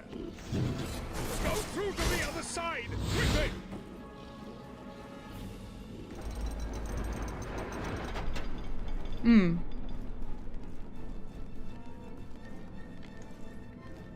Probably an architect, yeah. Some Resident Evil bullshit. Ha ha ha ha ha ha ha ha. There must be some way of knocking the grill down. Oh right, yep. He'll be fine.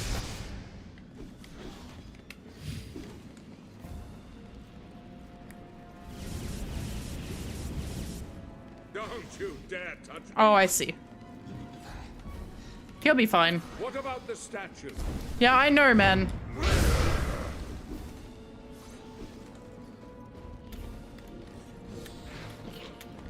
You will receive the same fate.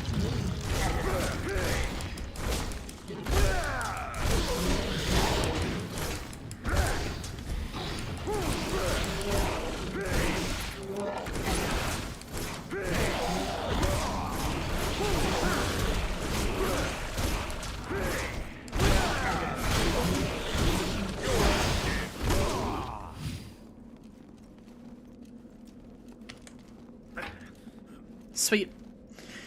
In we go. Caveman Gabriel.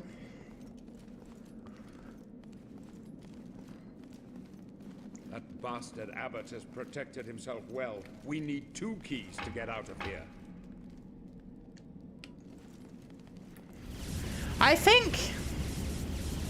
do wonder why people weren't a fun end for this, and I do think it's probably because as much as like the game's like, oh, Gabriel was a nice guy, it's like Gabriel is so violent with the way that, because they've made it like a god of war, the whole idea that he's like this sort of like dude who's just like, he wasn't always a violent guy. Like the story is less impactful, but through him being absurdly violent all the time. There is one of the keys we need. Yep. And if I wasn't a pussy, I'd throw you over there, but I am a pussy apparently. Oh, do I need to go grab... What? How am I gonna get this? Yeah. And less relatable.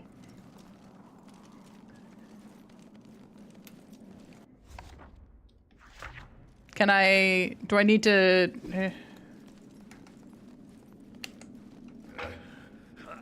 Cool.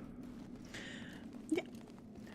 I've heard that there are people who don't have violent thoughts, and I think that's weird. That's the weird thing. That sounds fake to me. That sounds fake.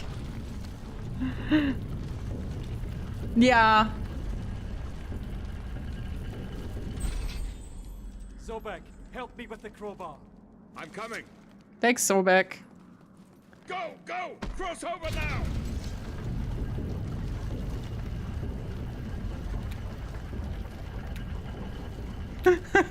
You spin me right round, baby, right round, like a record, baby. Yeah, people who have never worked in retail. Hello, is there a body over here? Yeah, ha ha! Yeah, retail or education or anything that deals directly with people. Because as soon as you realize that what people are really like, you're like, damn it, I want to murder people. Not really, but like, I'm upset at the way that people behave. Hey, Zobek, can you let me over? Oh, okay, you're not gonna. All right, I have to jump across. All right, and break my ankles. Thanks.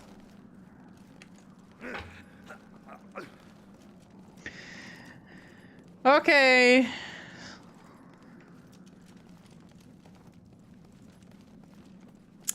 That's true. Sometimes I do forget that. Sometimes I do forget that.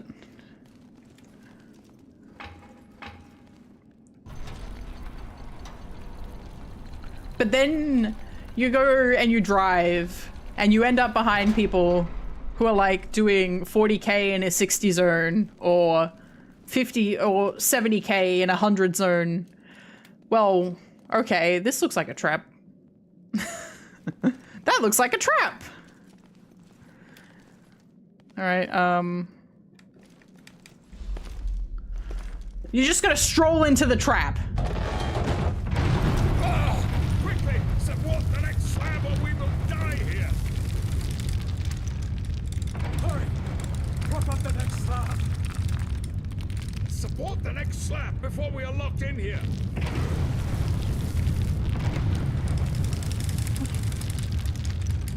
I can't hold it! Hurry! I'm coming.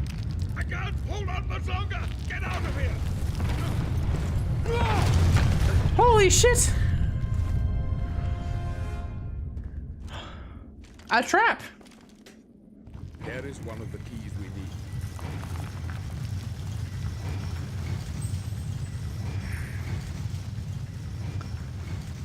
Are we just gonna be able to walk back out?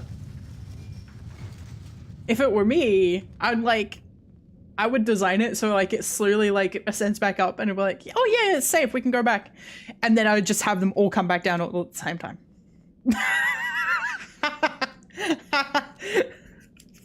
Just no escape. Yep.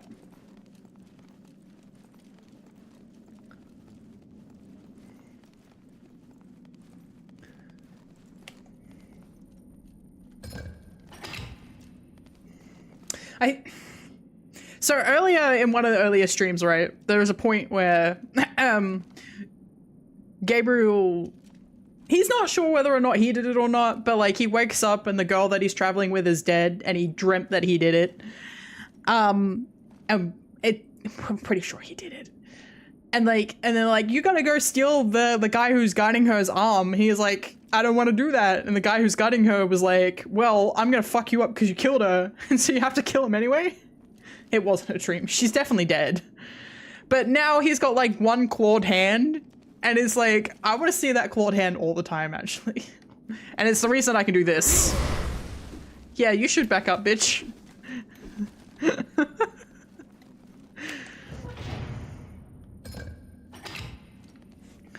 I punch really hard. Falcon punch!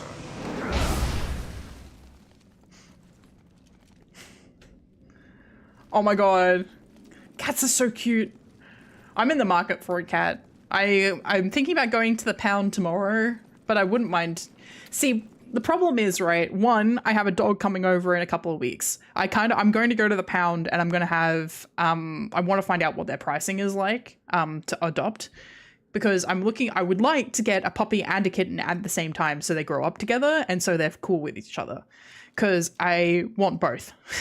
I want both. This Abbey is cool. Yeah. Vaccinations are pretty much mandatory for pets in Australia, which is nice. you are like emailed, like once you register your pet, you get reminded and made sure that you have done it, like your deworming, your vaccine shots and everything.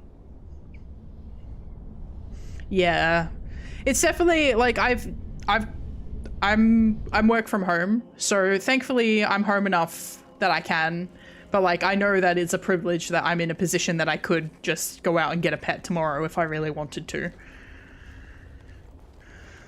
Okay. Hi. Who killed this dude? Who just let this guy like rot in the hallway?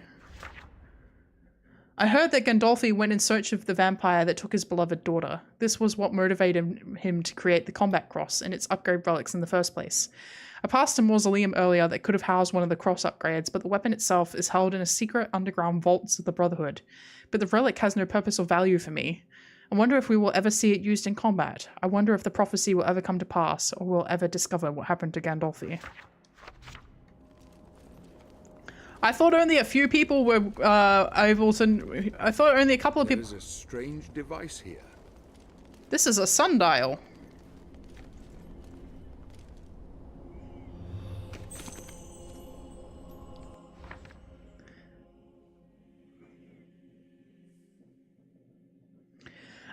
So the weapon that Gabriel wields, I think... So, from what I can discern... They figured out within the Brotherhood that Gabriel was the target of the prophecy. Like, he's the prophesized hero. For whatever reason, they realized that he was the one who was going to be part of the prophecy. So they gave him the combat cross. Or, for whatever reason, they were like, we think this is the guy. I don't know if it's the guy. I'm pretty sure he's not, to be honest. But they think he's the guy, so they're like, okay, so you're the guy who's going to, like, do the prophecy, so here's the whip. So you can take the combat cross and use it because we think you're the person who's supposed to have it. But there's only one of... Yeah, they think. They think. They're pretty sure. It's like, it's kind of like Anakin Skywalker, to be quite honest. Gabriel is Anakin Skywalker. You've even got, like, red and blue. I believe it's because he came into the Brotherhood as an orphan, and there were particular points in the prophecy that like hinted at him being the person who was meant to use it. It's not... I don't think we ever get a specific outlined version of the prophecy that they're talking about, because we get it like told to us verbatim. But it's quite clear that the Order has trained Gabriel to be this person who does the prophecy for a long time.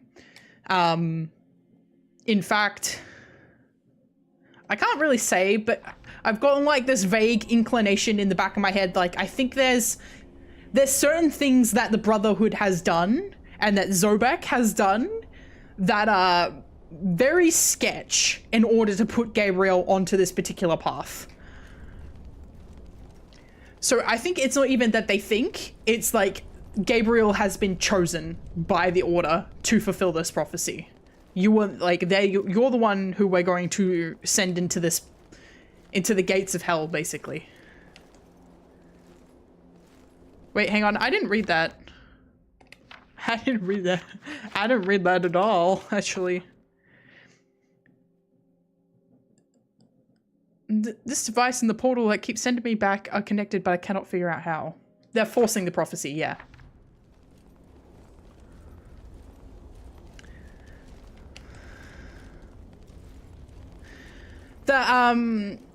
So the enemies that we're fighting in this game, the Lords of Shadow, there are 3 of them. There's the Necromantic Lord. There's the, who raises the dead. Yeah, sometimes it is.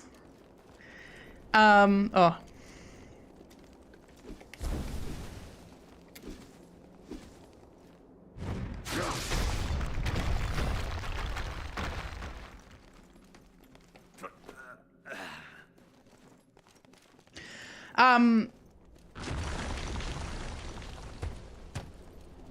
Here we go.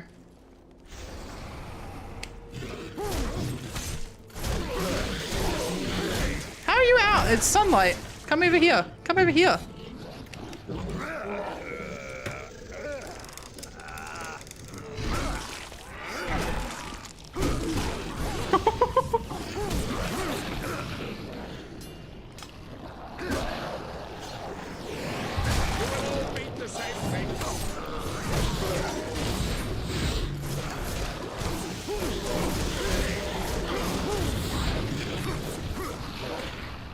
Yes.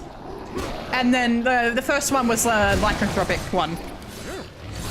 But they were originally the leaders, the founders of the Brotherhood. So the Brotherhood is kind of forcing this prosody because they caused it. They're the reason that the world is currently descending into chaos.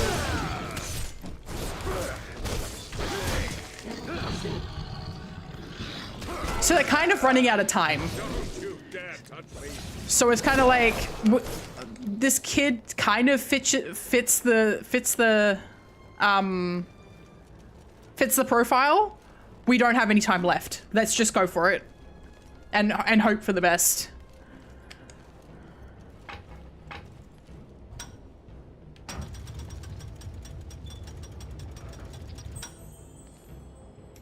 I need you to hold the device steady, Zobek. That's a good idea. Hurry! I can't hold on for much longer!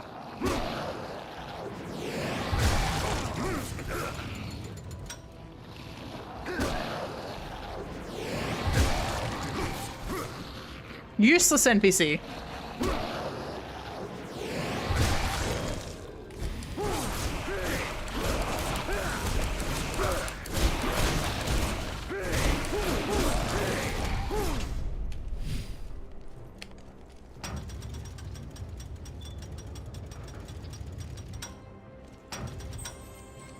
Zobek, hold the device steady.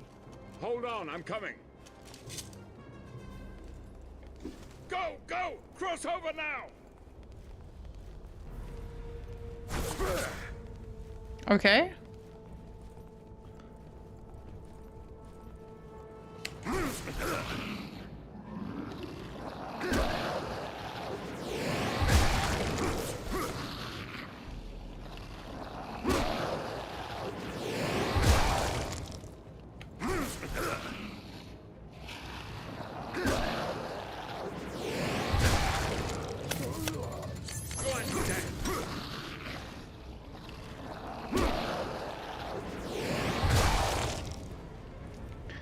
Okay, so how does this work?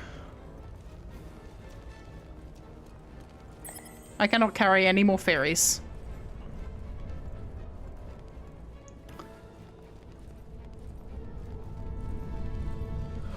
Oh. I see. There we go. Now I understand. Okay, are there any enemies? Okay, they're enemies. Come here. Yeah. Magic portal.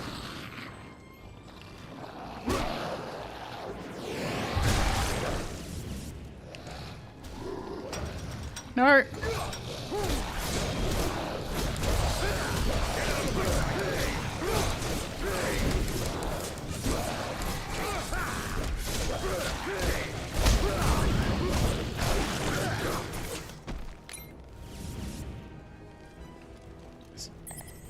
Okay.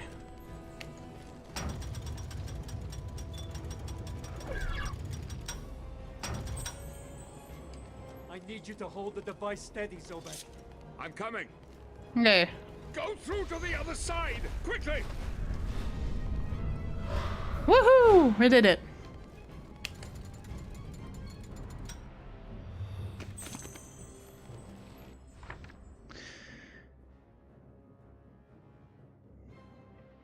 I must be out of my mind. How else could I have attempted a mission like this? Infiltrating the Abbey alone to recover some mysterious relic? Insane. This place is full of fiendish traps and indescribable creatures intent on sucking the very life out of me. Go on, Dad.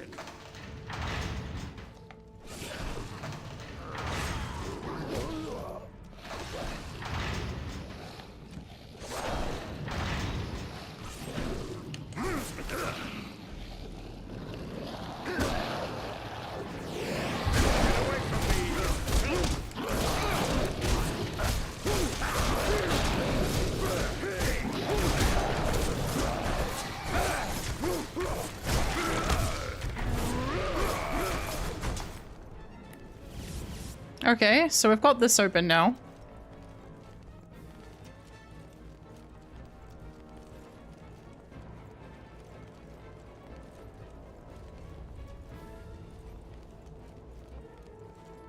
Okay, so we need to get in there.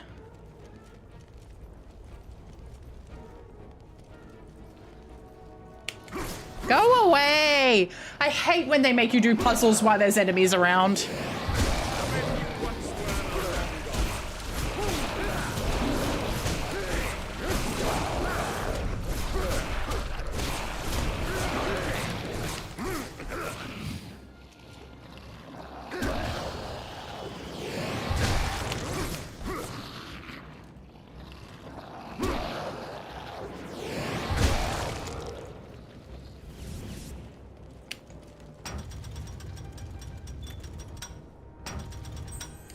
Zobek, hold the device steady. As you wish. I love Gabriel's accent, Hold on for much longer. but I don't know. I can't place it. Hello, I'm back here now. Woo! Woo!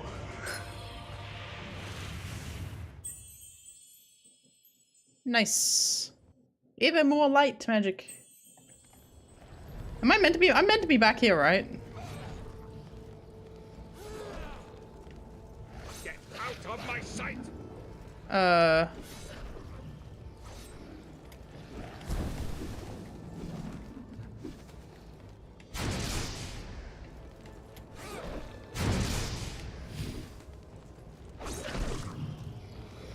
You are dead.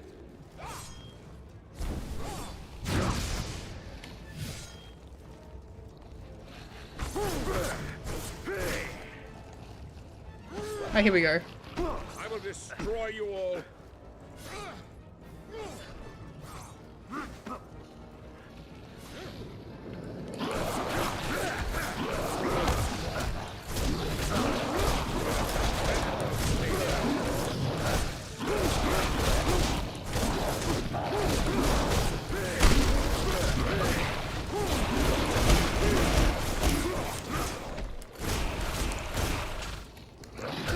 The men you once were.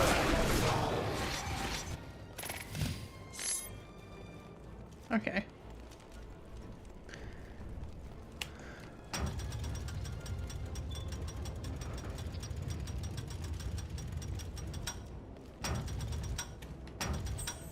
I need you to hold the device steady, Zobek. That's a good idea. Go through to the other side, quickly! Sprinty, sprinty, sprinty. Well done. Yahoo! I didn't even get to celebrate. I had to. No, I'm all good. Yeah. I was doing the ring around the rosy first. Oh.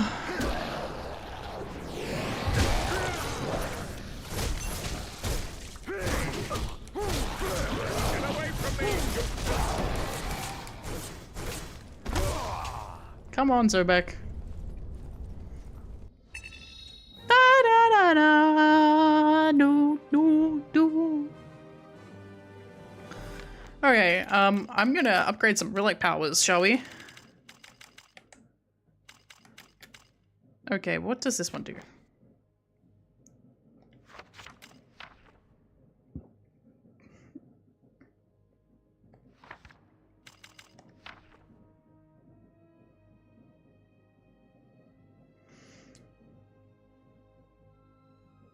Interesting. Holy Cross.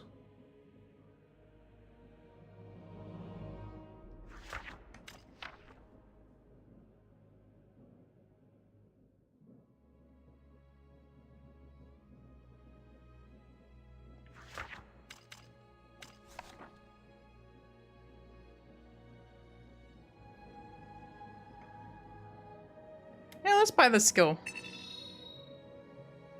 Buy 15 combos, cool. And let's do this one. But I don't really sprint in combat very often.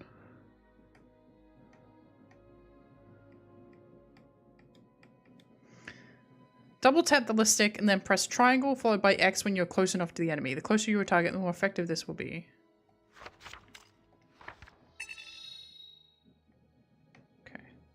Wait, hang on. I was gonna buy that. Oh, hang on. Am I... Okay, am I using this? I am. Okay. Buy skill. New skills have been unlocked. Hell yeah! Another upgrade. Okay.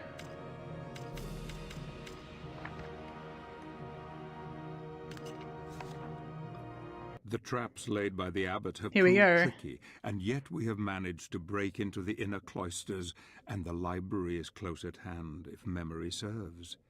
My friend looks weary and troubled, the weight of the world on his shoulders. I can see he is holding a terrible secret deep within. He is trying to bury it, and in its place, the anger is taking over.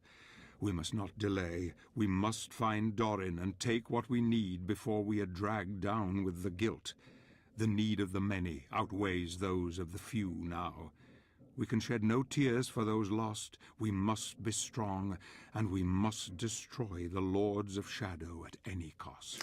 There was a point earlier where I made fun of the grammar because it was actually terrible. But, like, for the most part, I think the story writing in this is decent.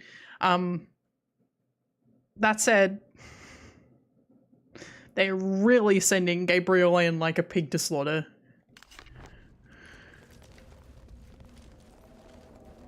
I can understand why Bro crashes out.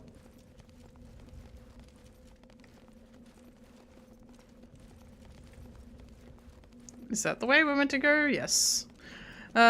Side quest.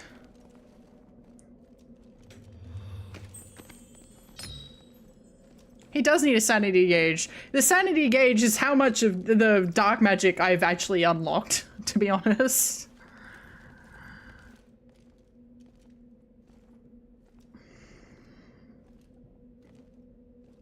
I'm sure there must be a way of entering the library from here. This is not the library. I see books. You're gonna get locked in there, buddy. You're gonna get locked in there, buddy boy. You're just gonna cross in. Okay. We're gonna get locked in there. Okay. Gabriel stopped.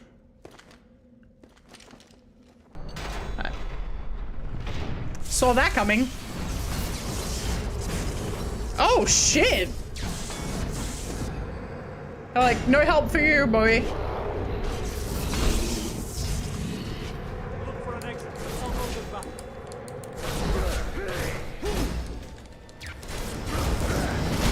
Ow.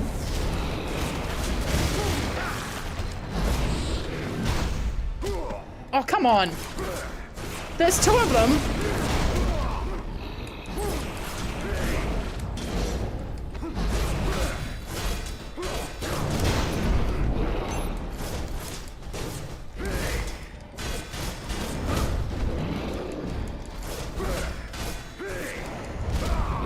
Ow.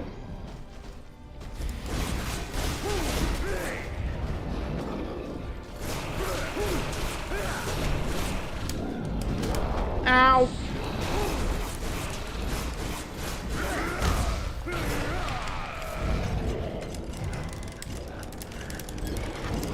Ow.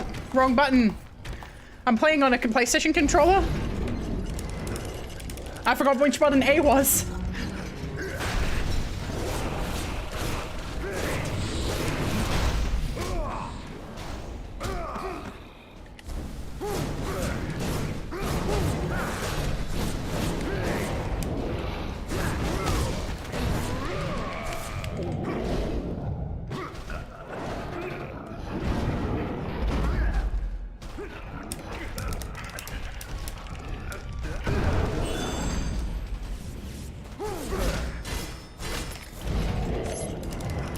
Give me that shield, bitch!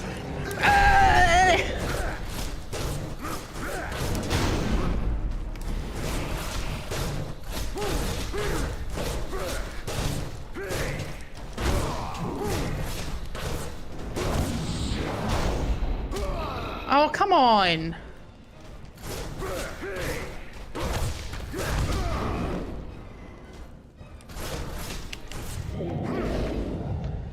Oh.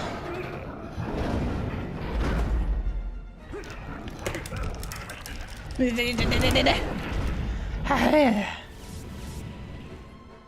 did my shadow magic recharge then? Here it is. I found it.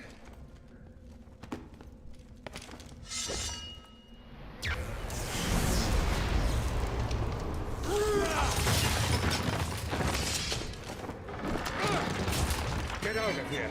I'll keep the trap door open.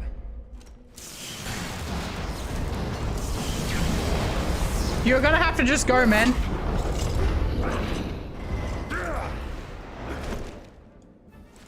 Oh, goody. Puzzles.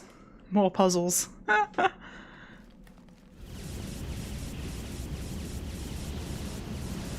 This bro got far, huh?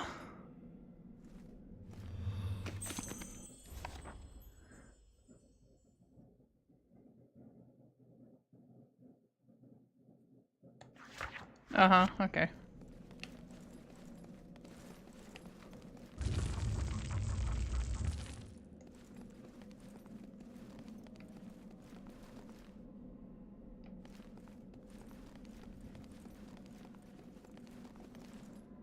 Oh, here we go.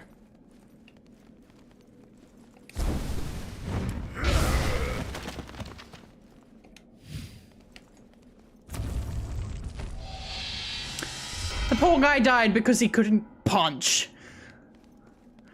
Look, these things are on tracks. I'm sure that anybody with a little bit less anger and a little bit less very deep-seated issues could probably just push it along the tracks. But no, Gabriel... What's with the music? Uh-oh.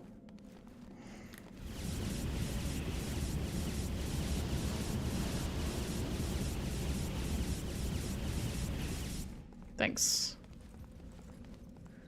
Oh, there's more.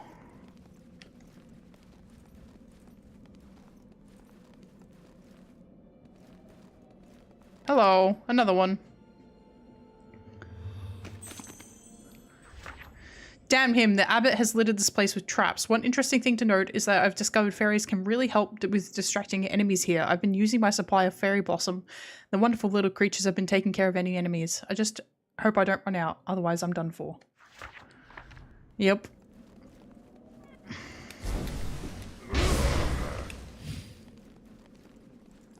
So, aka, enemies are going to spawn while I'm trying to puzzle.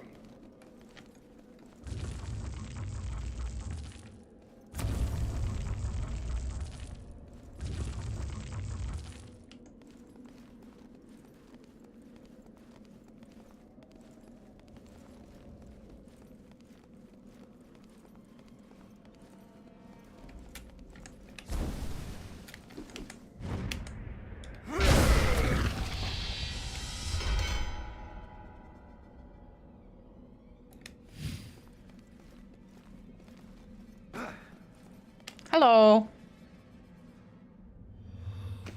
Yeah.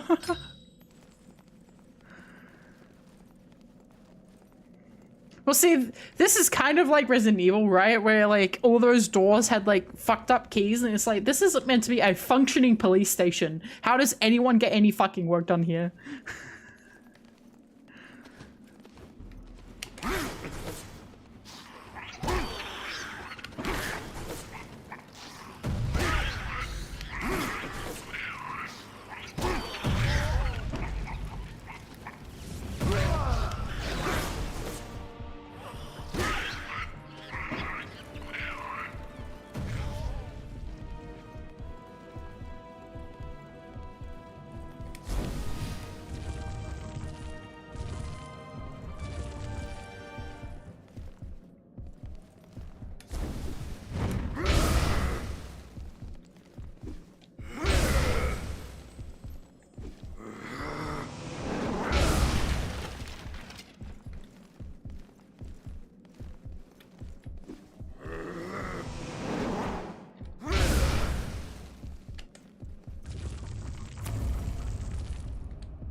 Hi, hello.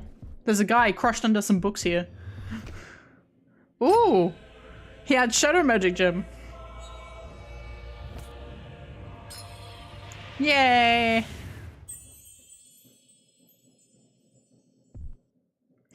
Slightly less sanity, see? It's my sanity gauge.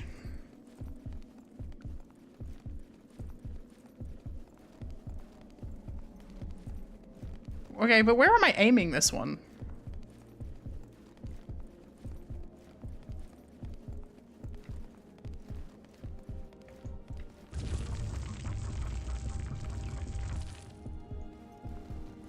Wait, hang on. I think I need to punch this all the way down.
It looks like all the papers in here are like the stuff that they created for the game.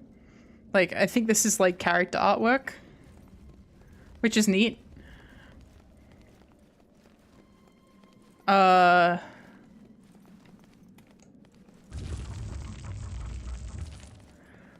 This puzzle is going to be rough.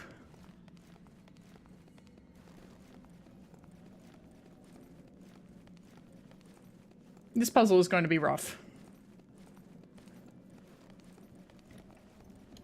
It's fine, I just need to figure out what's the limit of where this particular beam of light can go. I think I need to punch this, actually.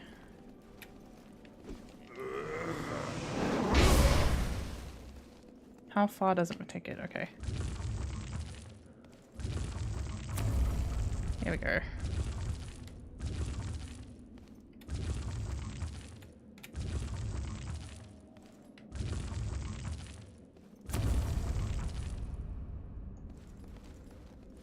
That does send it through that door. Okay. Okay, cool. That sends that through there.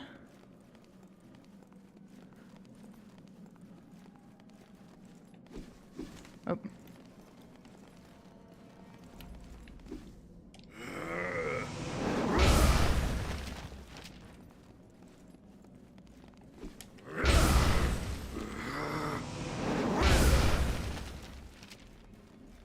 Are we up where the bim? No. Why would we be?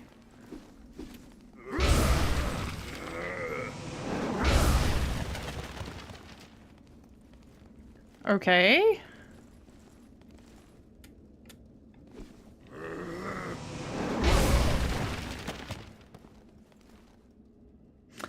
Goody. I knew it needed to go through the damn hole. Oh no, hang on.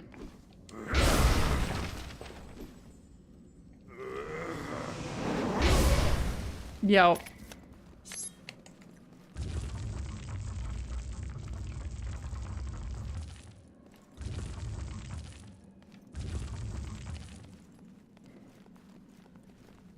Nope, that's still... What? It's okay. I got this. I hope. Oh, is there a... Okay, so there's only 2 more.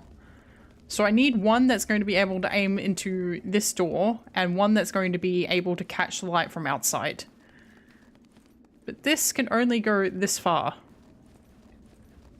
It can only be there or here. So I need it to be catching the light through this hole.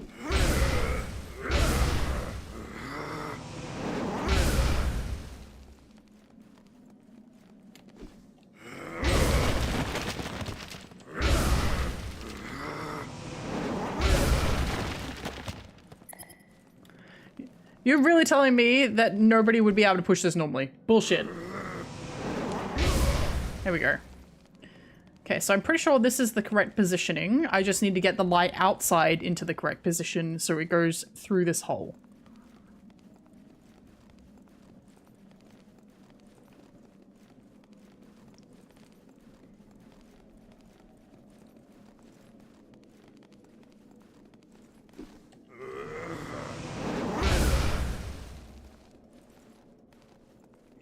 See?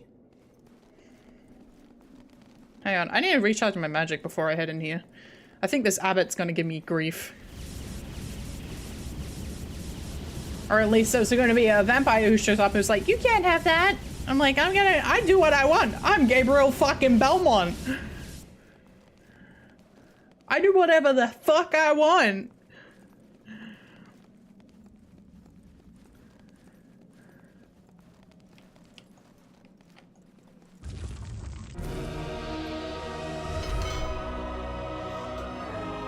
It's big brain time!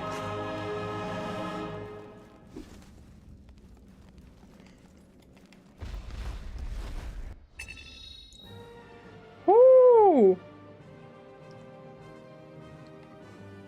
I got everything. I don't even have to come back at any point. I need to be making notes of the places I have to go back to, but the only one I can remember off the top of my head is I know I need to go back to Pan's Forest once I get the double jump, and then I can get a weapon upgrade. But like, that's the only one I can remember. There's like 6. I'm sure there's a guide, right? That's like, here's all the, like, here's where you need to go once you get this particular upgrade, and here it is.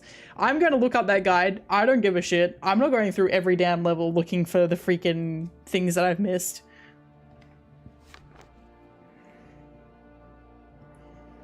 I'm not ashamed. The tower at the Abbey of Wygol was This once game's a place 20, where like men 10 of years God old, sought 12 years old. knowledge and protected the people with Christ's love. Now it is the refuge of a man driven insane by fear. Dorin has abandoned his people to death or worse. A powerful relic keeps the vampires at bay, and we must take it if we stand any chance against the Dark Lord's minions. I know of a secret way that will take me to the top of the tower by a different path. Gabriel will have to find his own way for now. Zobek, you are so sus! Calm down with the sus! You've been following me, you're going on a different path to me, it seems like you might not trust me. Hey, why don't you trust Gabriel, Zobek? Even though you're sending him on this quest to defeat the Dark Lord Satan and obtain the powers of the 3 Lords of Shadow, and because he's a pure-hearted warrior who will defeat the Lords and defeat Satan, hey, why don't you trust me? Why? Why? Sus.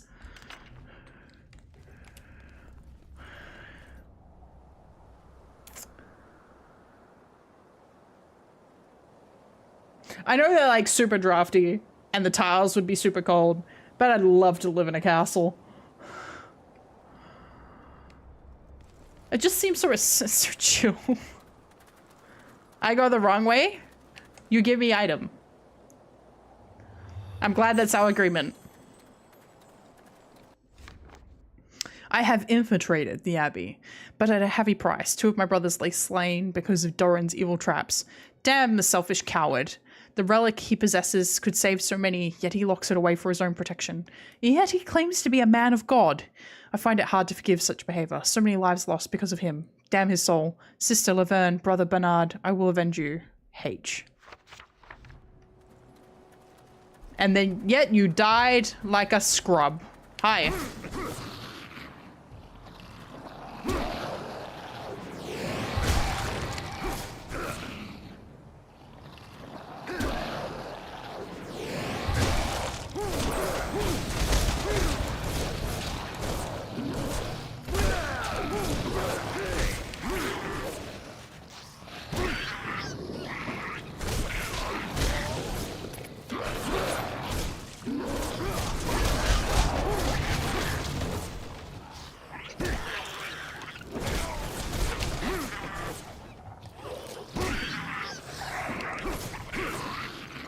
No vomiting on me today.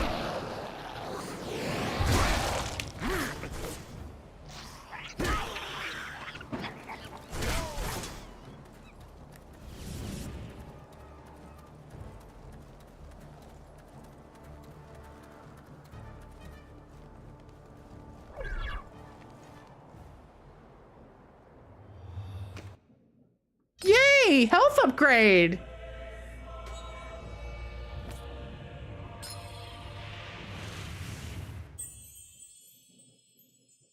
Oh no, health upgrade.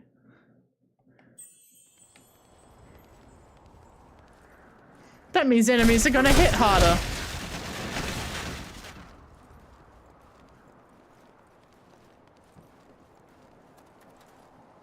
Another corpse.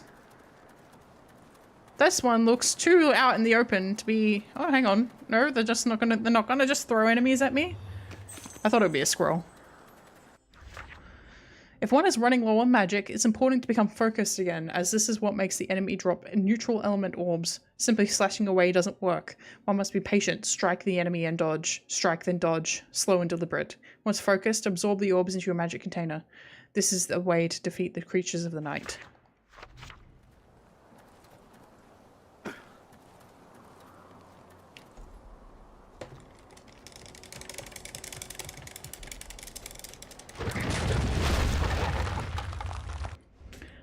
Give me 1 second. I am going to get a thing up that I forgot that I wanted to start showing more often, and then I forgot to open it. Give me a second. One sec. Where are you? It's in here. Spuds.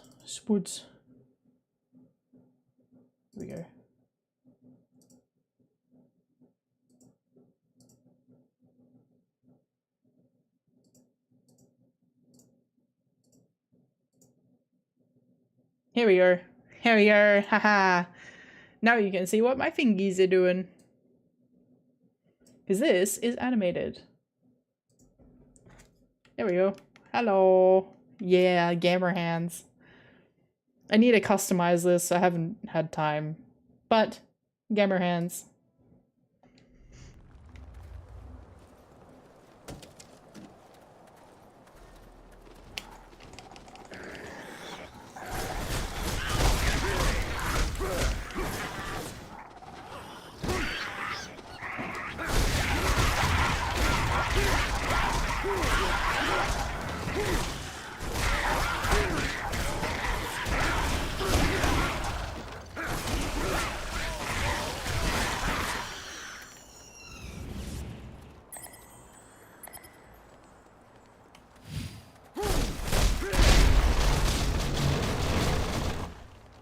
That was a loud barrel. Hello, is there a body down here? No. This game really does condition you to be like excited when you see corpses, which is not great.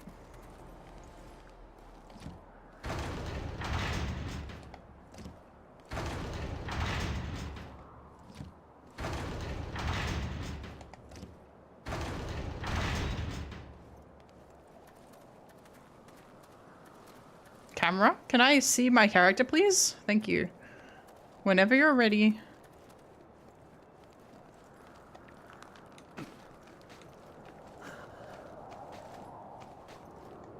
Parkour!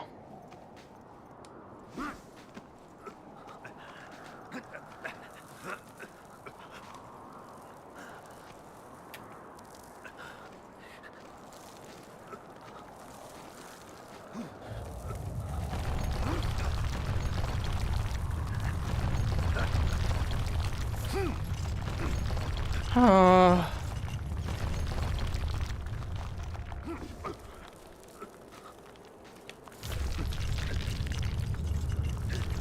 Is that Zobek inside, like climbing the tower?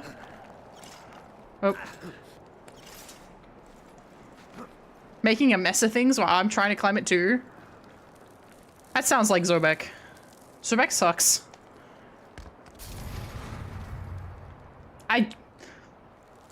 Oh. I see.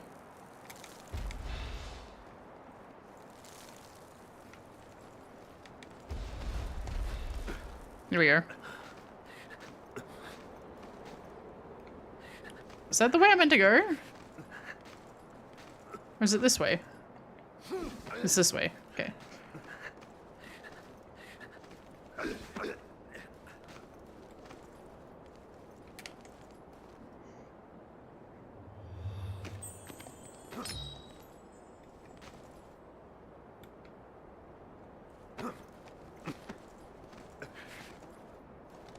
Not up there?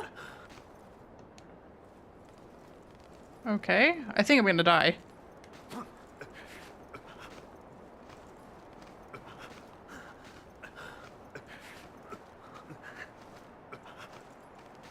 Look, I do not envy Gabriel having to do this.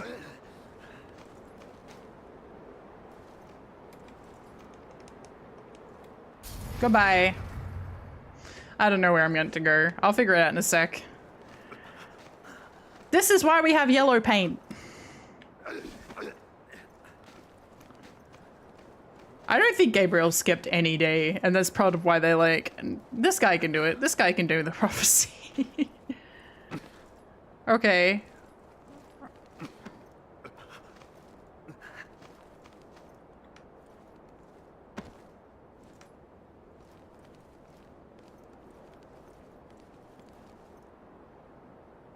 I feel like... Okay, ignore that.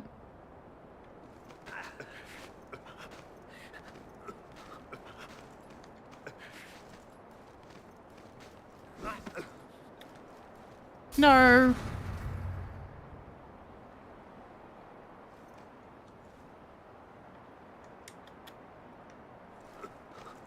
I want to get on the ledge behind me. I don't want to drop. I'm gonna end up with no HP.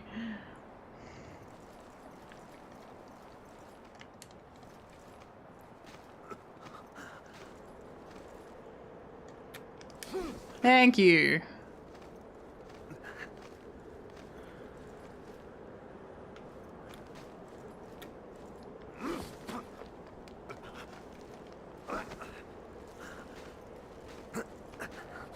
They're like, we modeled all of this model. You're going to see every bit.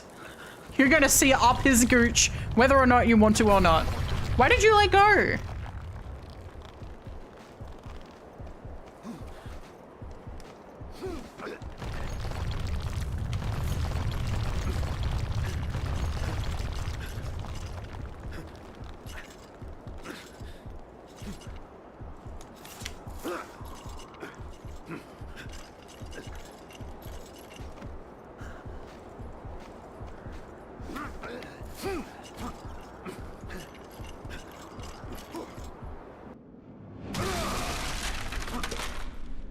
Oh, I love the artwork of Castlevania. Yeah, how are you here first? Where's the abbot? Inside. Let's go shake him like a ragdoll.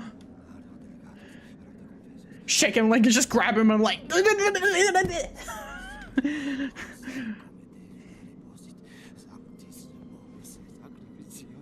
You can hear us. We've destroyed so much shit on our way in. Gabriel! Just... The devil has sent you. You are demons who serve him. He told me you'd come. He does it to torment me. Your people perished while you hid behind the one thing that could have saved them. Doors? You don't deserve to call yourself a man of God. Not in this economy.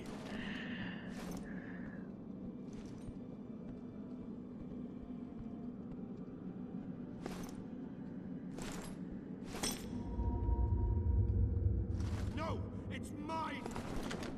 You can't take it. There is a need far greater than yours.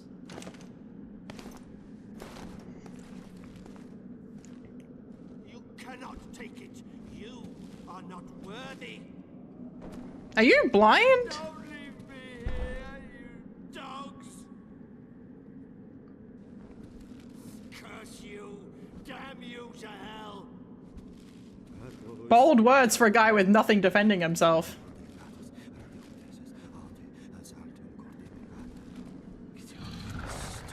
I'm not surprised. I feel like they've been waiting.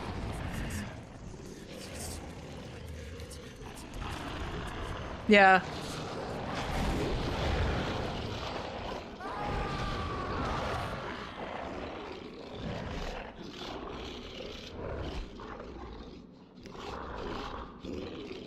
Bye. You gonna ask Zobek any questions, or you're just gonna like blindly take his lead?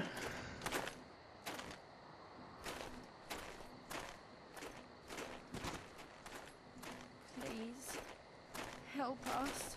What is it? What's happening? They want you, sir. They want you alone. You must go to the village, or they will kill us all. You do realize it's a trap. I know. But still, I must go. Do what you must. I'll take care of the boy.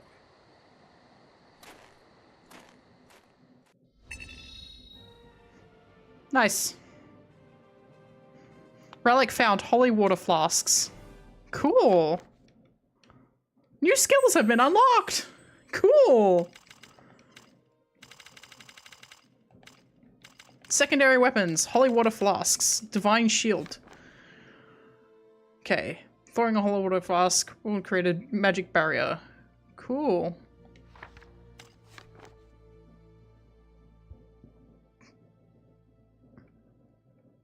Cool. Good timing for getting that, eh? Chain barrier.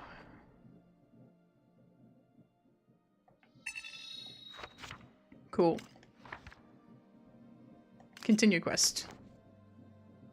The power to defeat the vampires is now in our hands, and that bastard Dorin has no doubt met his maker. If anyone Why are you deserves happy death, about it this? is he. No one will shed a tear for his miserable life. Countless others have met the same fate by his hand. The quest is going well. We have what we need to confront the Dark Lord, and I sense Gabriel's determination to see this through. The vampires must know we have the relic, and I am sure they will move to stop us if they can. Yeah, haha, good luck. Yep.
We're running away!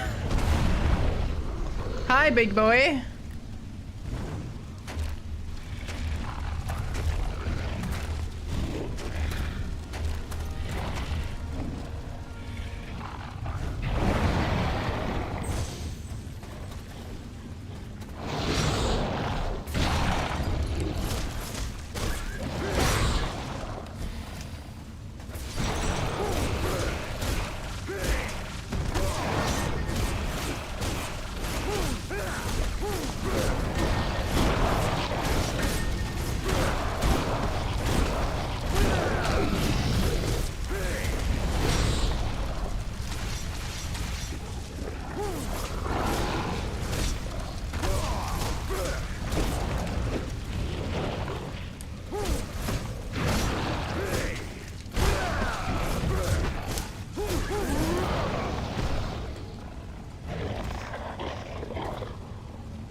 Oh,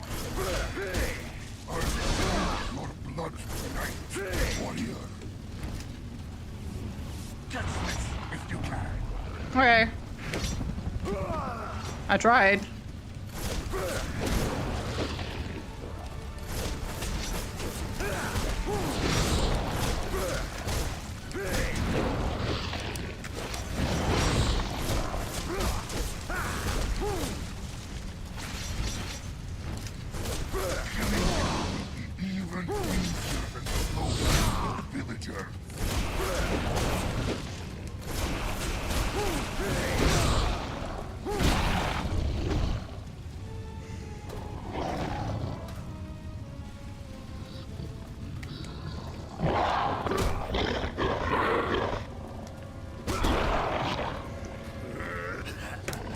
I made that look easy and I didn't mean to.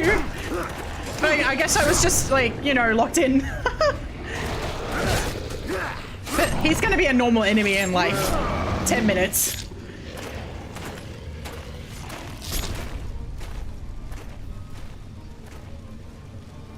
Hey, I was doing combos. My skills with button mash cannot be underestimated. Rip to the villagers. Rip to all the brotherhoods who was here. Just the mash. We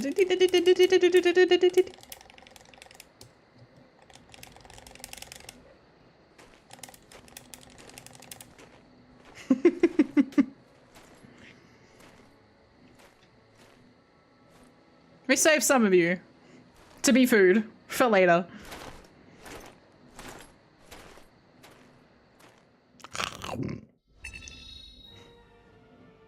I'm so sorry.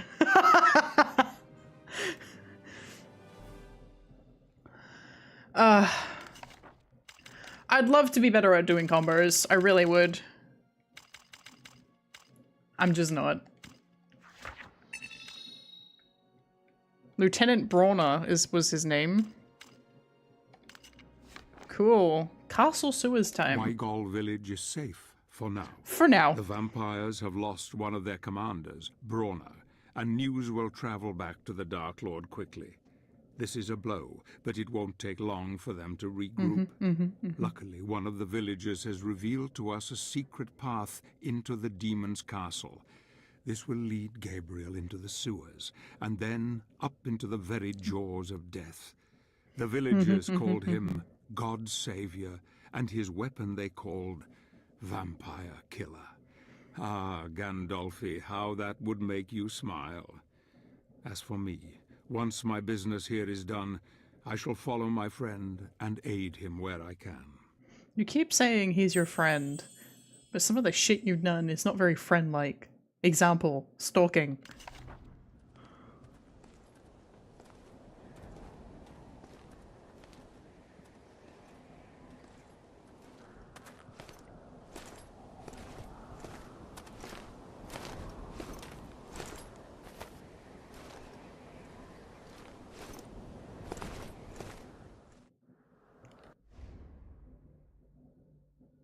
Hang on, I want to get into characters. Vincent Doran. Lol. The Abbey at Weigel had always been a place of peace and meditation. The monks that inhabited it were considered great scribes, and the wonderfully crafted manuscripts made the abbey a place of holy pilgrimage. The current abbot, Father Doran, was an erudite scholar, devoted to the study of old texts retained in the abbey's vast library. Shutting himself away, he studied these ancient texts and prophetic scrolls for years, turning half-blind and quite mad in the process. When the vampires came, he discovered a holy relic hidden deep in the library that kept evil creatures at bay. In order to preserve the holy books and himself, he banished everyone from the abbey and disassociated himself from his people, leaving them to his fate, without the protection of the ancient relic.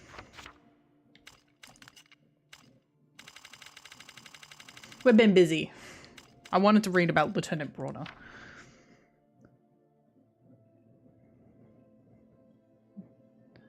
This vampire is a powerful demon, turned by the Dark Lord long ago. It is well known that young vampires are bestial in appearance, but as they become stronger, they're able to regain human form. Indeed, many of the oldest vampires are mistaken for highborn aristocracy. However, this creature was never human and thus cannot take that form. Rather, he is a spawn of hell, possessing vampiric powers, which makes him a formidable foe. In case anybody who's come in... There was a point there earlier where my daggers were fire imbued. I think the game glitched and thought I should have had fire daggers. I don't have that upgrade yet. I don't think I can even get it yet.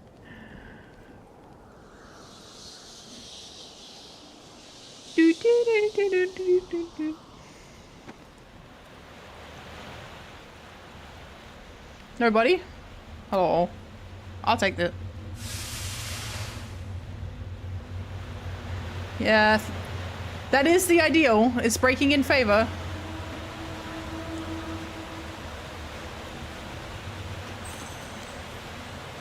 I found a scroll. Situation status. As I explicitly stated in my previous report, the condition of Weigel's sewage system won't allow vampires to launch an attack on the village through its old tunnels. The few entry points were sealed, and the spike trap, despite being a bit corroded, still works perfectly. To be able to cross these obstacles, any potential attacker would need help from this side. Personally, I cannot imagine a Brotherhood member helping the Dark Lords, and cannot see anyone else here, apart from some dusty bones.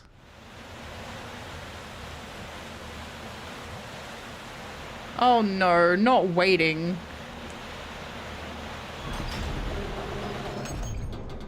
Cool.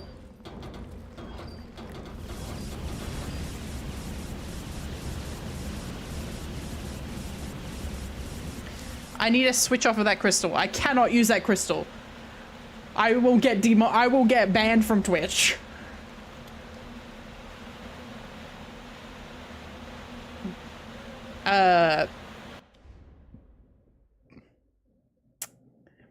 It summons a demon of hell. Hang on, I can show you... I can show you a description of what it does. Do you see this lady?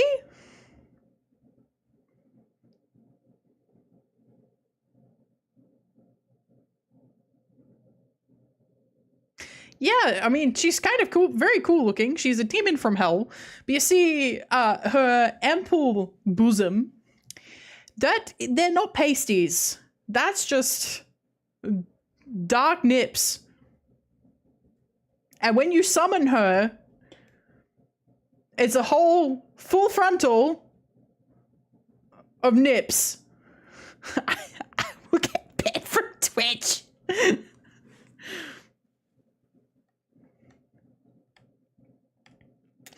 So I'm doing a crystal-less run. Maybe if I get really desperate. Well, I did see, this is the problem, right? I think it's okay, like, if it just flashes up on screen for a little bit, but, however, this would be, if I were using it, I would have used it like 5, 6, 7 times by now. I've had many crystals, like, given to me throughout the game that I've just been skipping. I think, well, I'm not going to use it now. I'll use it in combat. I'm going to be right back real quick. I'm going to go to the bathroom. But next time we get in a big combat fight. Are all the crystals? Yes, all the crystals are the same summon. It's just one summon. And all of them will... We'll see. We'll see how it goes.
Hello, I'm back.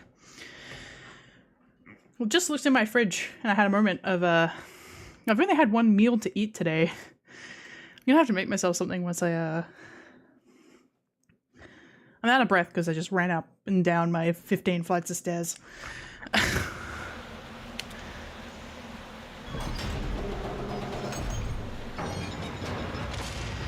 Oh, good.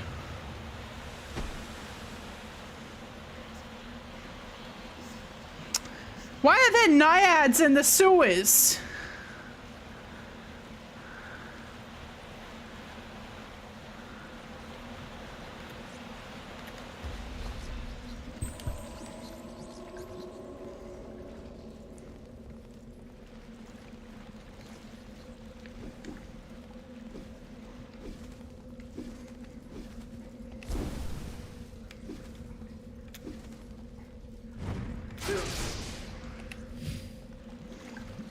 Oh, okay.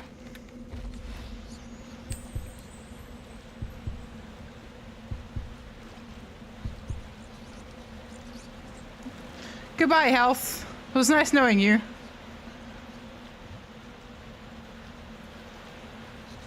What do you want me to do here? Okay. There must be something else I can do out here.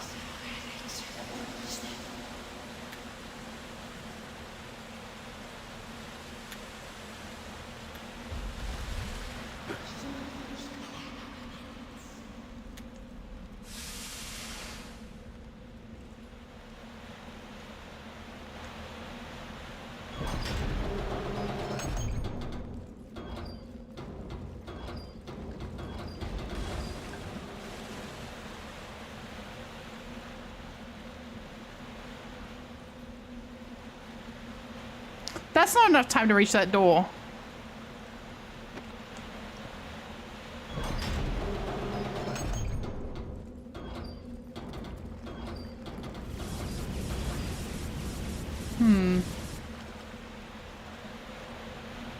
Bye. Ow.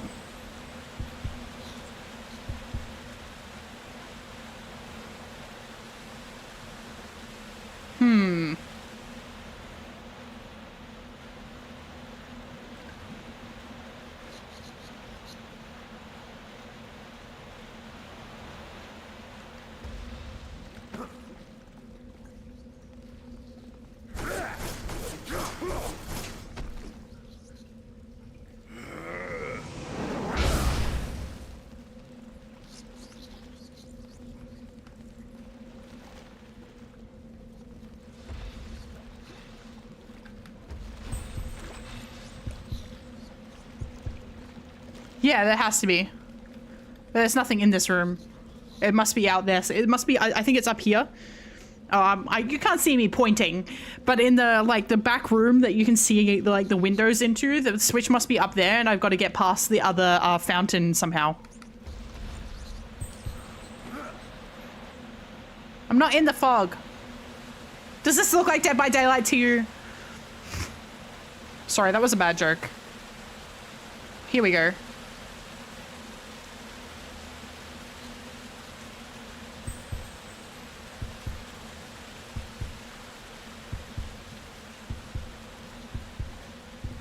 I'm gonna die. But I'm sure there's a path through there. I know.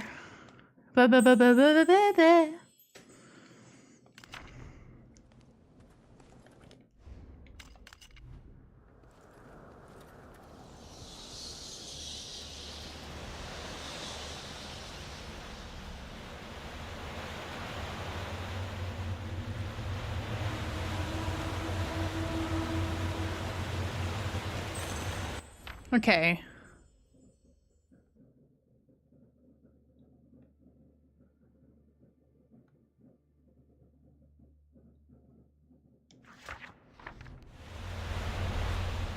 So there's a spike trap somewhere.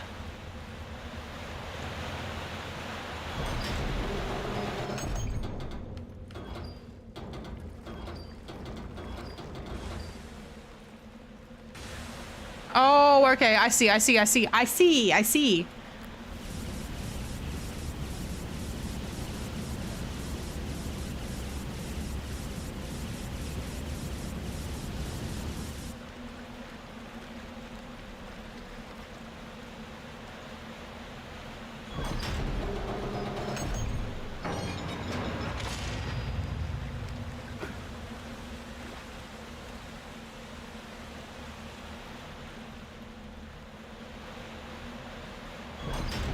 It does both.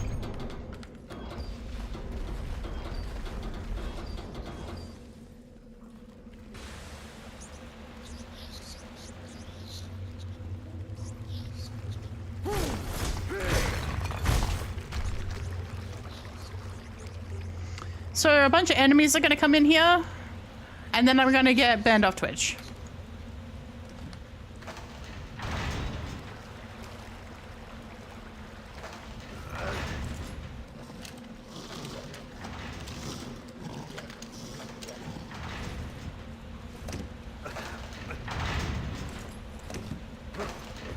Oh god. Oh, they think they're funny, huh? Okay, they're a little funny.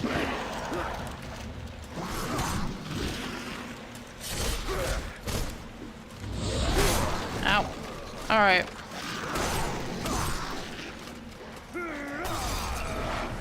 Here you go. Enjoy.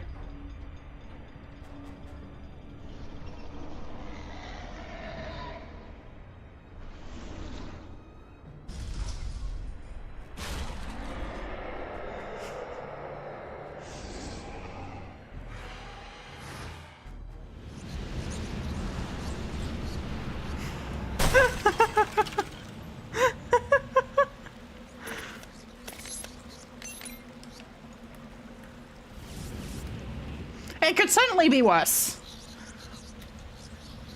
But I don't really want to risk it.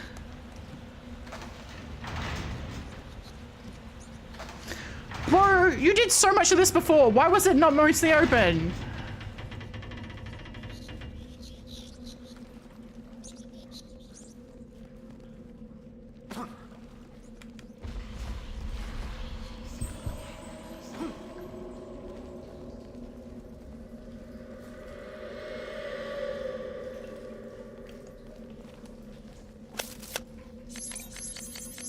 Yay. Punch this button to switch it on. Okay, I want to have a look in here first.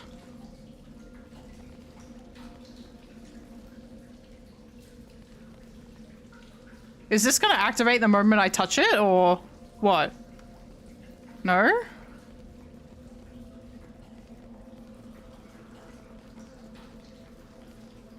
Okay, so I need to turn it on first.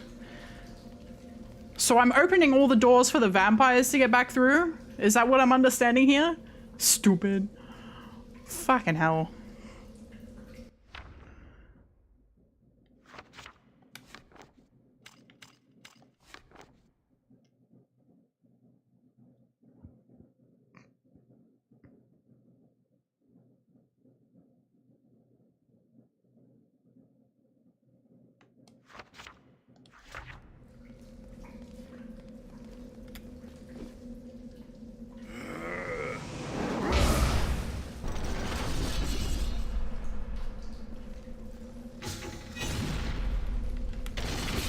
Move faster, you stupid little...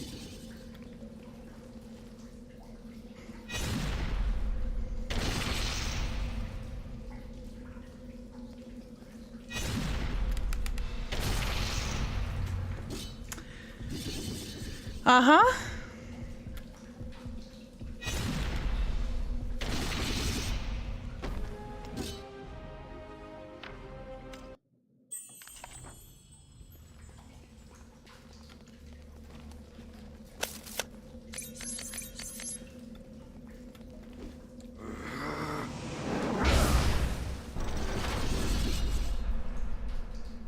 Okay, so how do you want me to do this? Can I go up here?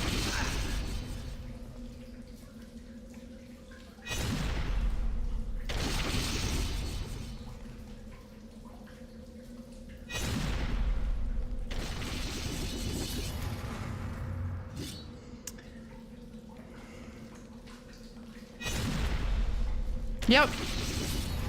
Yep. The controls in this are really frustrating sometimes.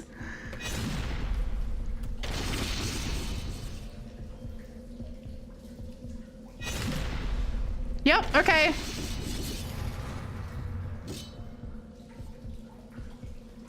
We may be here for a while.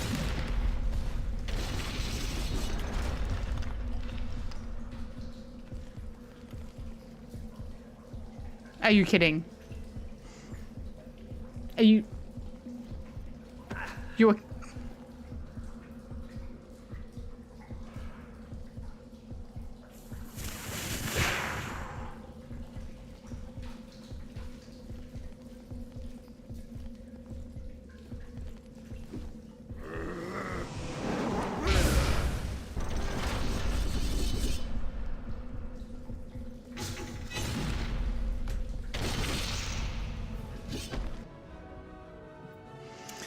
The sprint, so to explain, the sprint is you have to press, it's not like, it's like you sprint and you hold, you have to double tap. This is not an intuitive gesture. Especially when you're on a timer.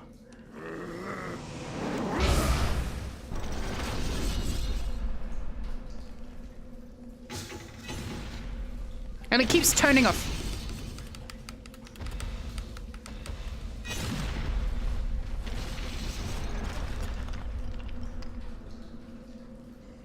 So how am I supposed to do this again? Exactly? No, that was not me actually asking.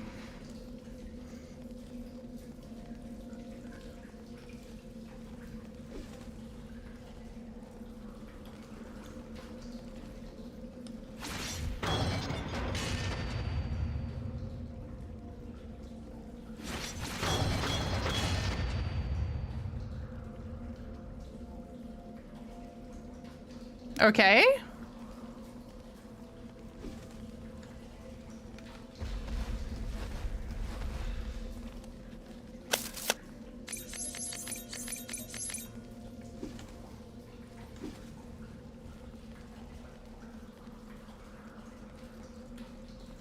I see.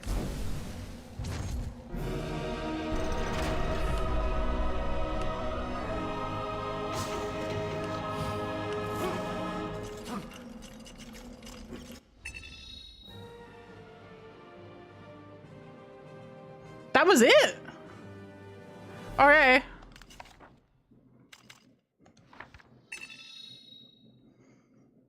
I didn't see anywhere where there could have been another body. But okay. Despite his best efforts to try entering the castle unnoticed, the vampires know that Gabriel is coming. Night is fast approaching, and soon he will have to use all his wits and powers to defeat what nightmares inhabit this place of death and decay. His strength grows by the day, and yet his hate intensifies deep within. He eats little and sleeps less. She is there in his thoughts, his beloved Marie. He knows that his journey is far from over. This castle, I fear, will push him into the abyss from which there is no escape.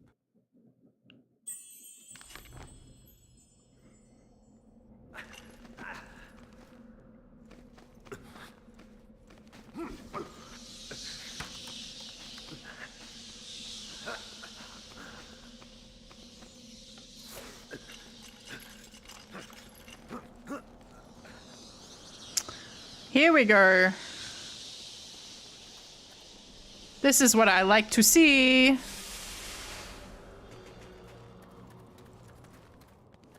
So there is something in there. I think that's a puzzle. That's the main door. Okay, I see. Do you give me enough run up? Yep, okay.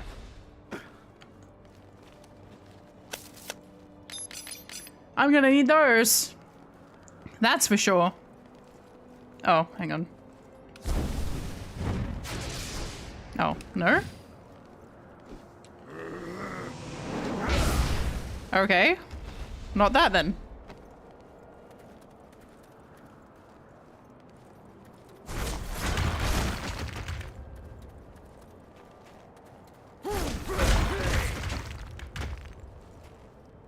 Ah, here we go.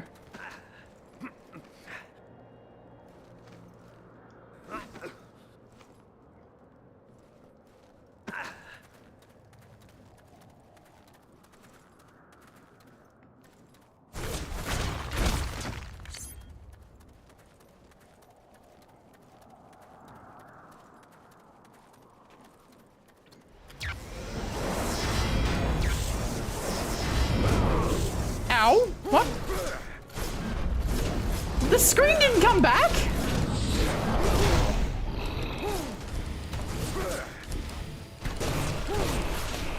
I can't see anything. I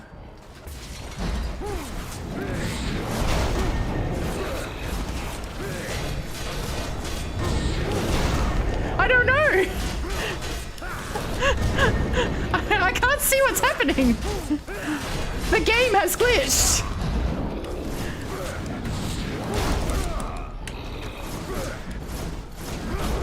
I'm hoping it comes back if I finish the fight.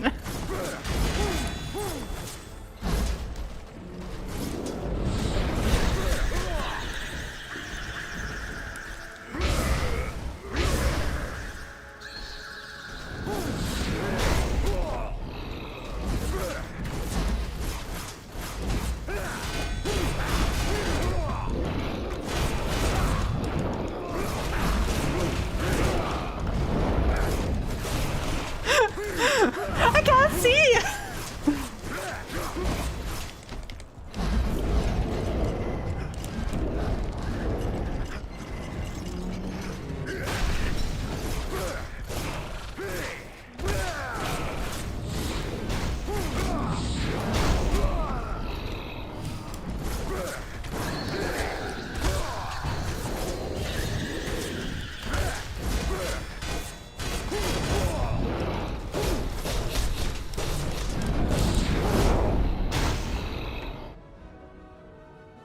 Why? My screen is black. Okay. Alright. Can you work? Okay, cool. Thank you for that.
Cool. Oh, cool. Crystals. 2 crystals.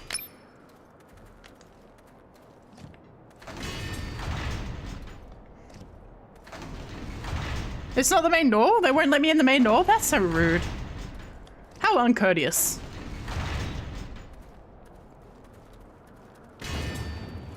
Okay, I need to go straight in there. Knock knock! Housekeeping! I'm here to clean house!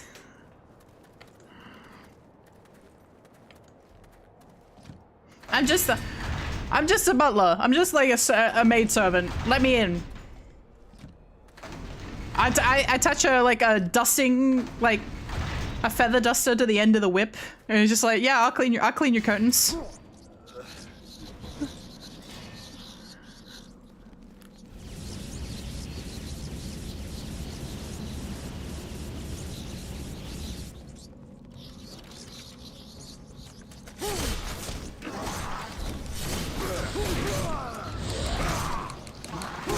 Whoa, I'm getting beat on.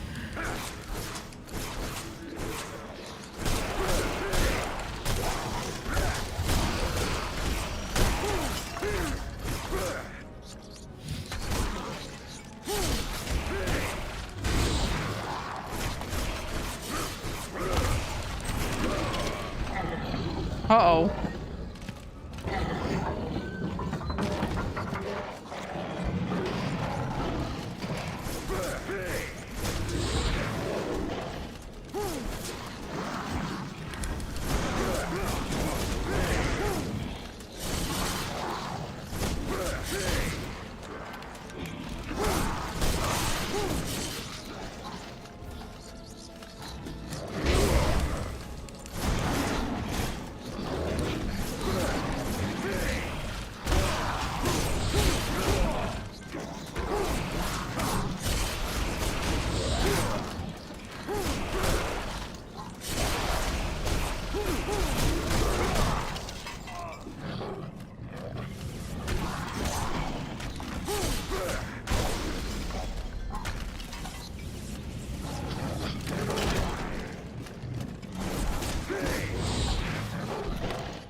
The whispering's kind of weird.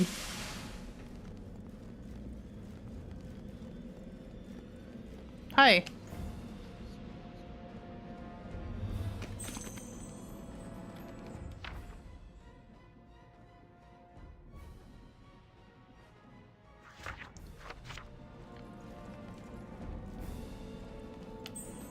I already have a full crystal, so we could do another summon if we wanted.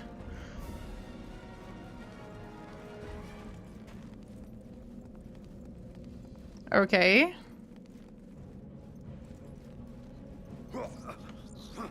More booba.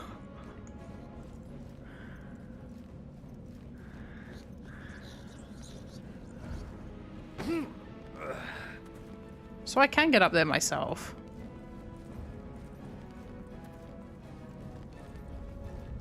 Oh, no, never mind. This is where I want to get out.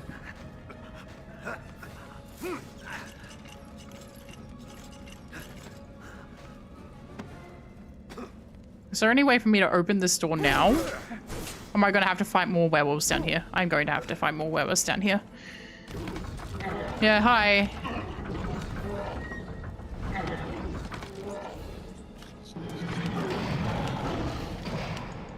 Thank you. Yep.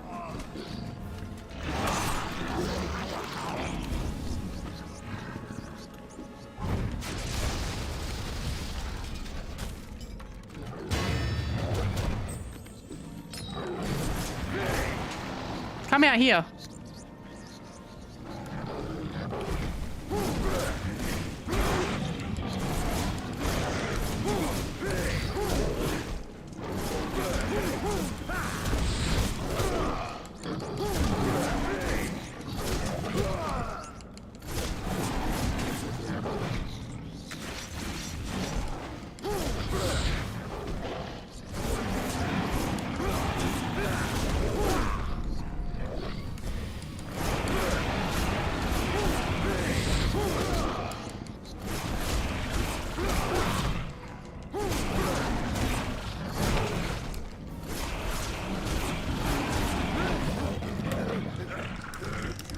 Come on, come on.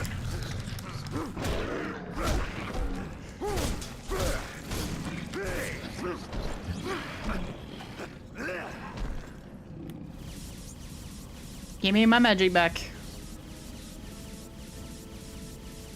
Okay, now we can progress.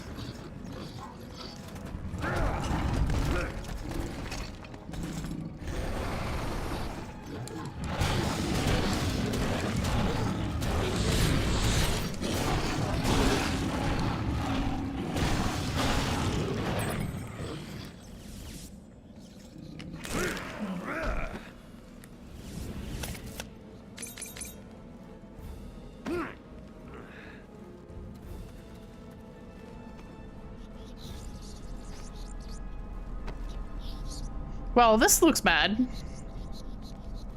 This looks like I'm about to get hit by a... Oh.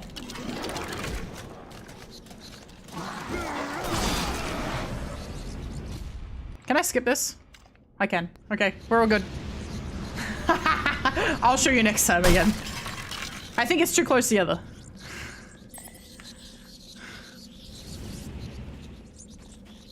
Oh, okay.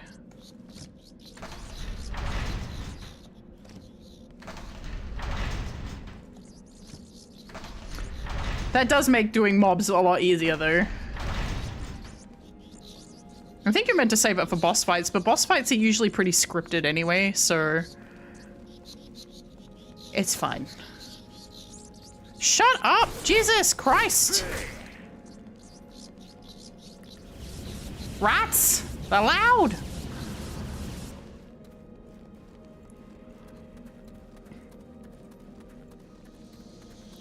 People really they really just don't clean up the skeletons, huh? They just leave them everywhere? Really? Come on, man. Oh, this tower is cool. Cool. It seems getting into the castle will be more difficult than first thought. Gabriel will have to navigate the maze gardens. In this place, a man can be lost forever, or devoured by the creatures that haunt its labyrinthine corridors. These gardens were once the most beautiful in all Europe, and many pilgrims would visit the castle grounds from lands far away to witness their timeless beauty.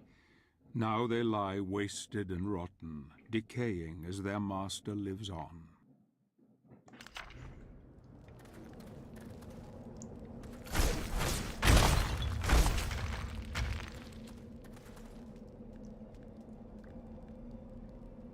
These statues of, like, the mother holding a deformed child are kind of wild.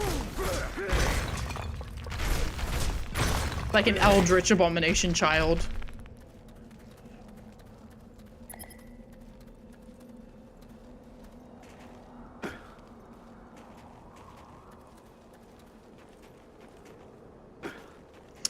Hey Zobek, given that you're so familiar with the layout of the land, maybe you should have given me a map.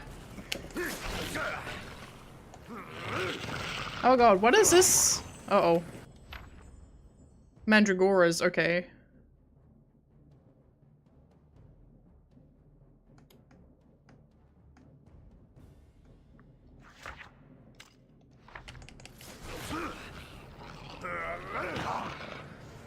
Yeah. True.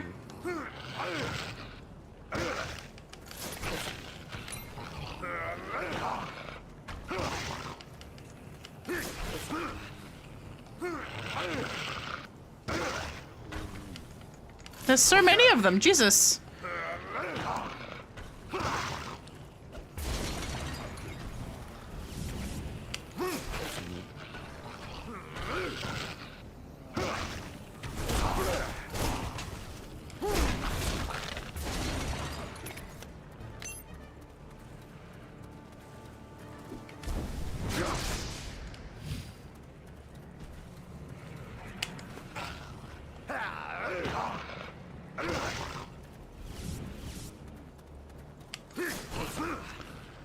I don't think they're going. I think this is just going to be a constant spawn level, which is not great.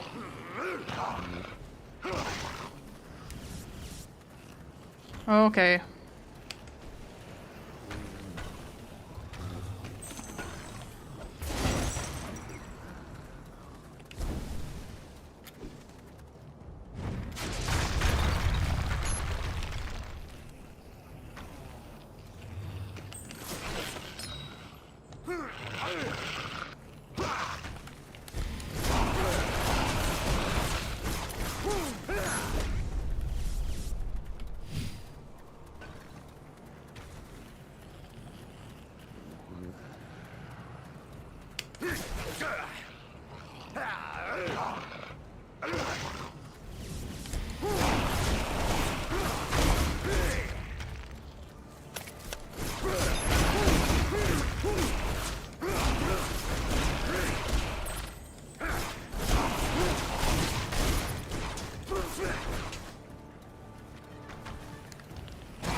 God damn it.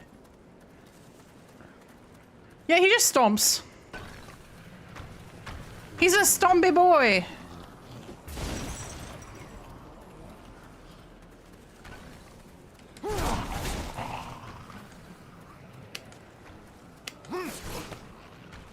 Who planted mandragoras in here?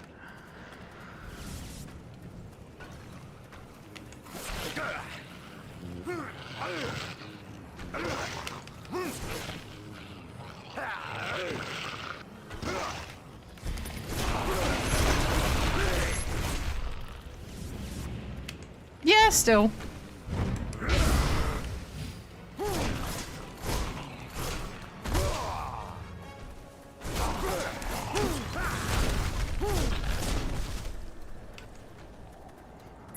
I don't know why a vampire would go out of their way to plant them either, to be honest.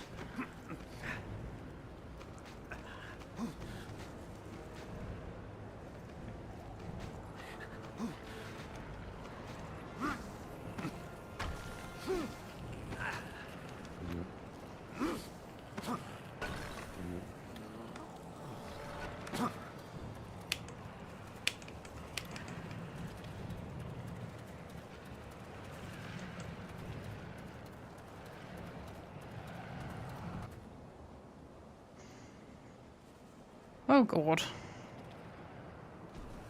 Oh god.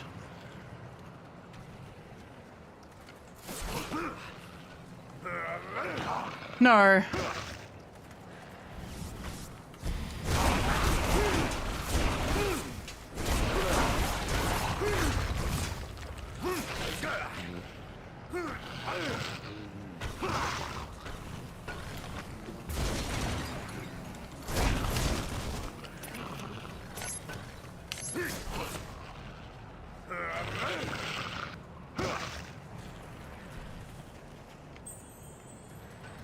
I need a animal from somewhere.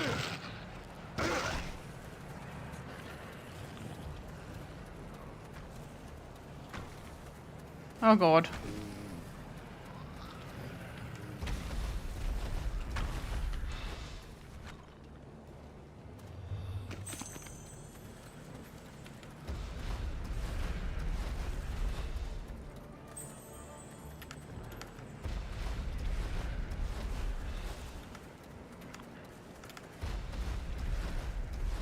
Oh god.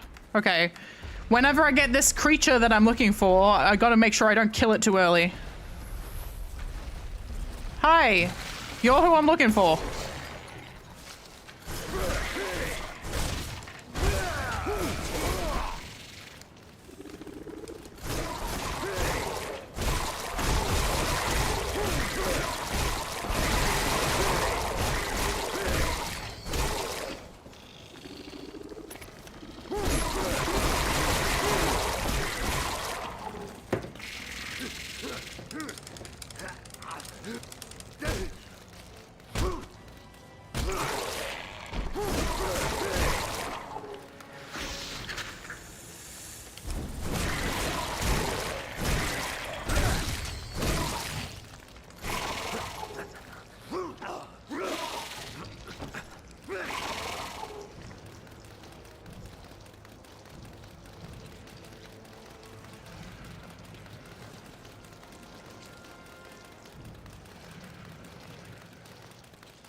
Oh, this is the other side, okay.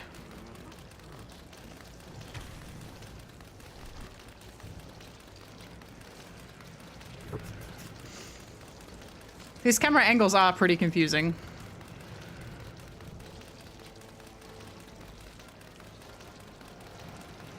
Okay.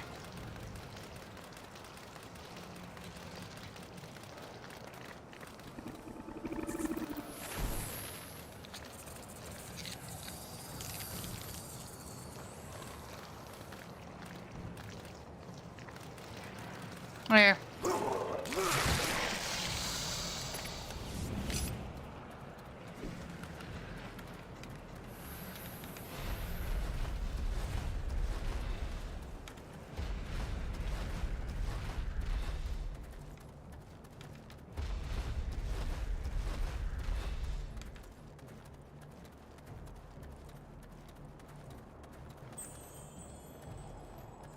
Oh, great.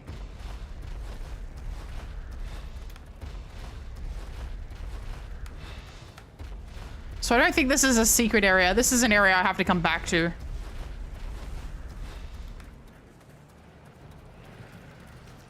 Yup, for sure, given that they've spawned another spider.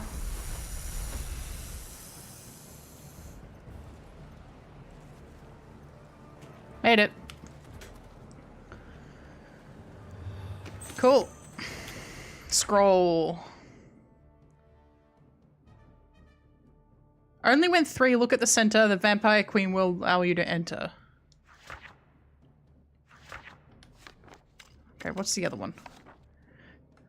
Spider silk, one of the strongest materials known to man. There are many varieties, some of them even harder than the toughest steel. But the one produced by giant spiders is remarkably strong and extremely expensive due to the difficulty harvesting it. There are some scribbled notes and handwritten on the back of the small scroll. The people of Weigel has pointed me to the abandoned castle gardens. If I manage to get my hand on some of that raw silk, I could leave the brotherhood a rich and powerful man. Interesting. Somehow I need to get to the other side of the gardens. There must be a way over the hedge. I've been looking in the tracks of the snow, a telltale sign of movable objects. If I could find a column or statue I could move and push it close to the edge, I may be able to get to the other side. Okay. Oh no. Not this shit again.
Getting them all to face the center. I have found the vampire key. In the middle, Gabriel, please. Yeah.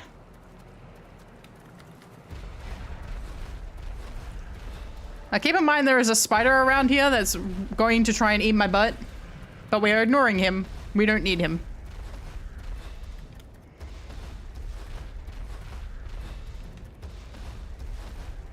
Yeah, no eating my butt today.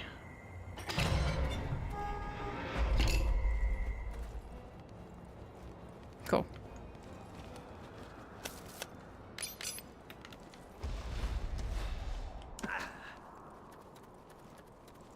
How? Oh, okay, now I can get in the front door. Now I can open the front door.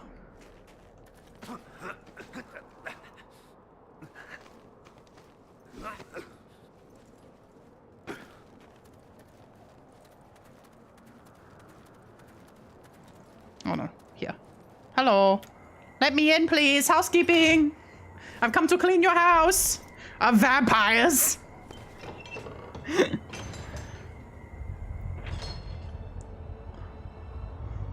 Open the door.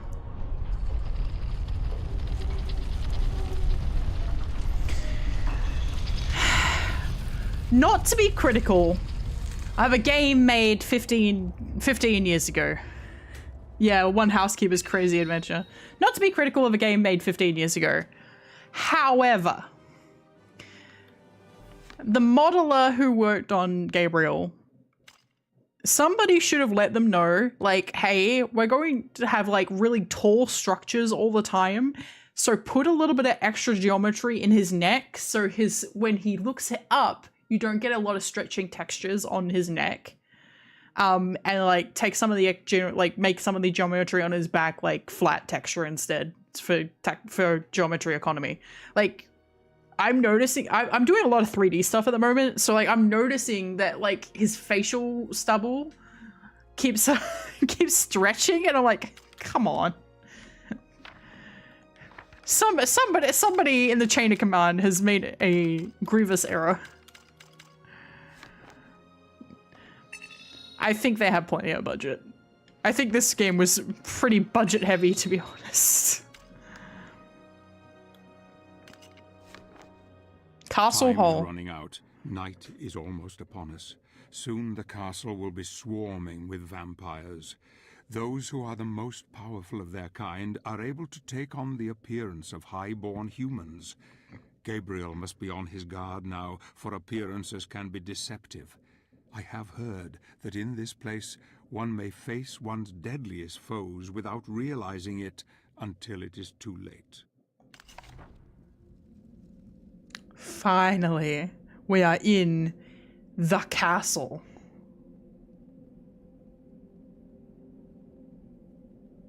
How is that candelabra on the ground burning and not setting fire to the carpet? Awful game. 0 out of 10.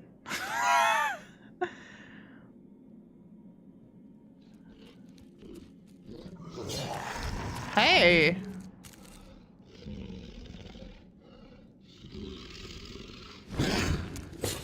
Yeah, maybe.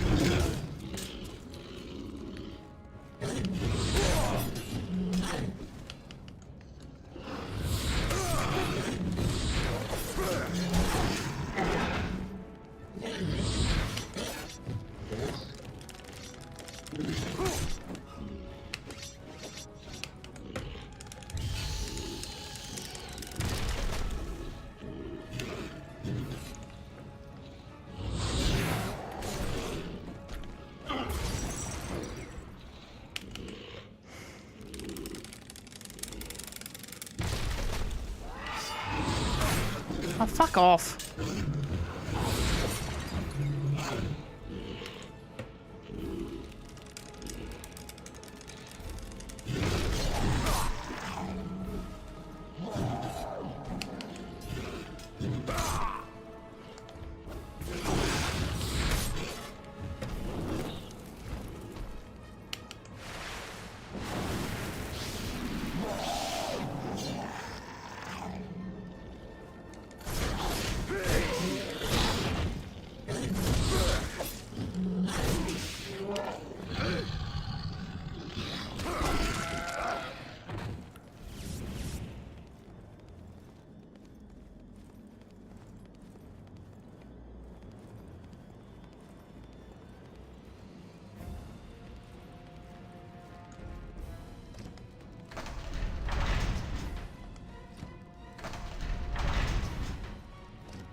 That get rid of my shield? That's so rude.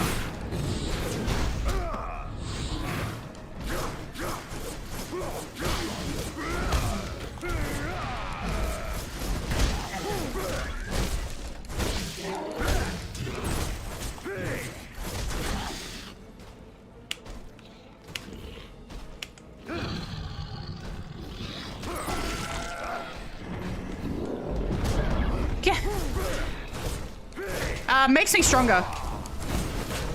Makes me hit harder.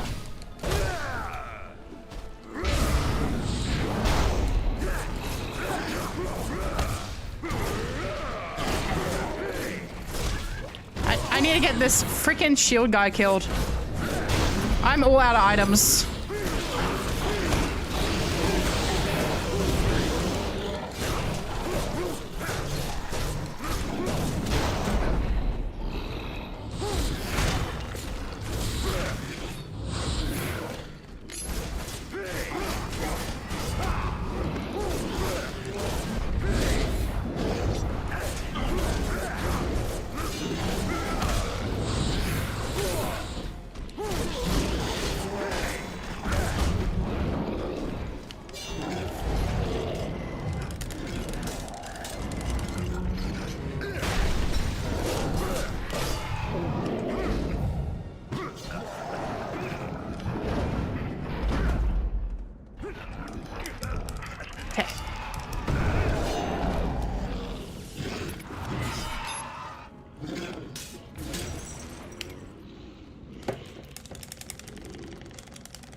Okay.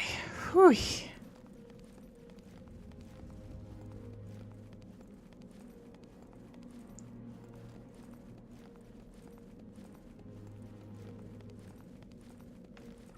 There wasn't a body. I feel like there was... Is he glowing? He sure is. You can barely tell because of the sunlight. Where is the brother who is the supposed saver? Where is this warrior of light? More lies drummed up by the church to keep us subservient to their will, no doubt. How is it possible that God exists when he allows the murder and killing of so many of our brethren? Bro's having a crisis of faith there, huh? I can't blame him. I would be looking at all of this and going, ah, nah, oh man, God ain't real.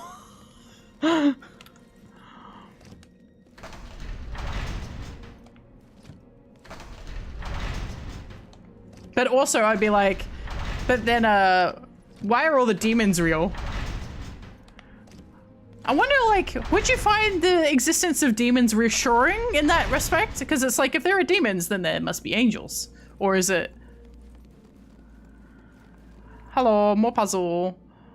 Tell me about your puzzle.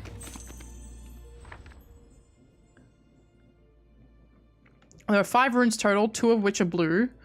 The 2 runes placed at west have the same color. The 2 runes placed at north are both red.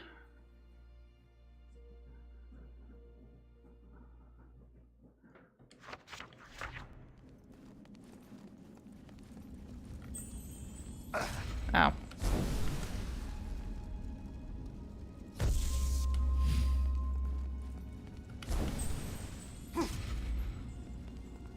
What?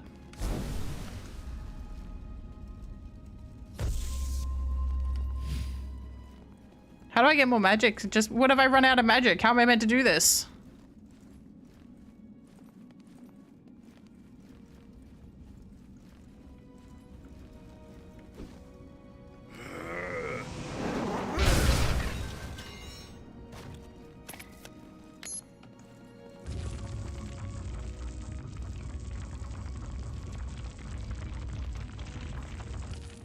Yes, very easy. Very, very simple. Do I need to punch this all the way in here?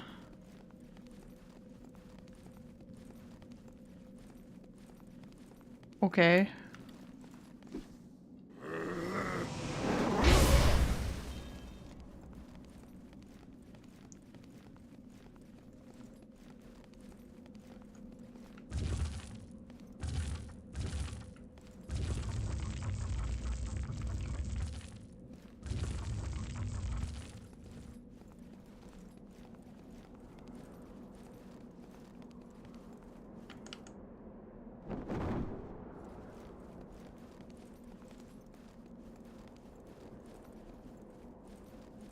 I don't think I can get this one open.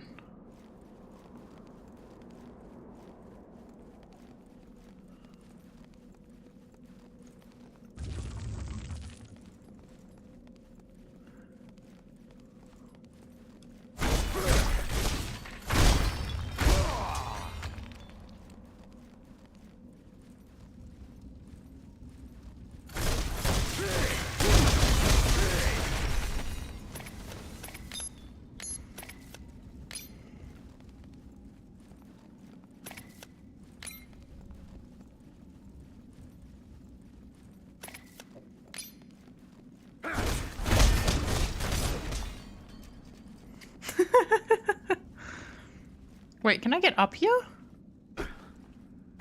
Is that why it's giving me this funky angle? It sure is, that's why.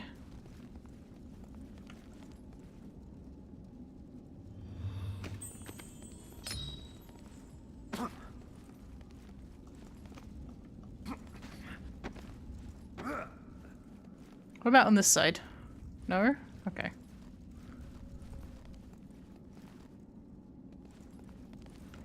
No, it said it was a rune puzzle, but I haven't seen the other two runes. That's what I'm looking for at the moment. I'm like, okay, so I've got runes to place.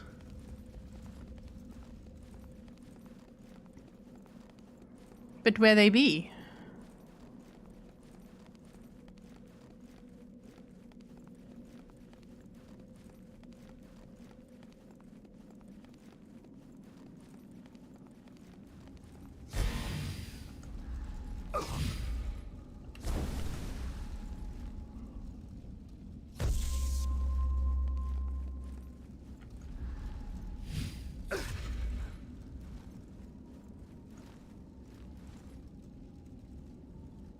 Oh, I see. There's more runes inside. I've got no idea how to open this door, though. I'm out of magic.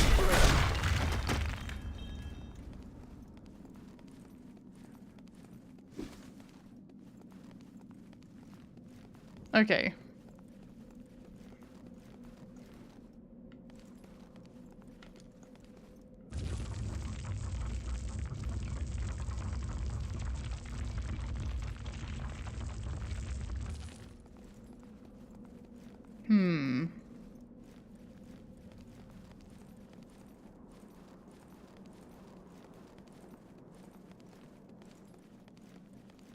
Aha.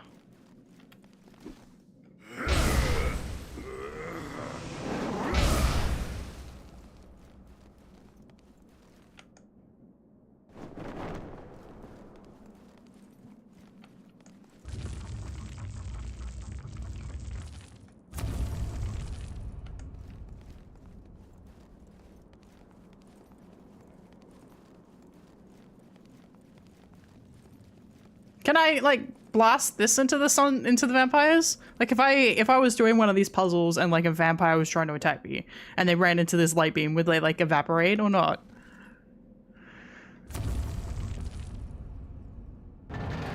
Thank you.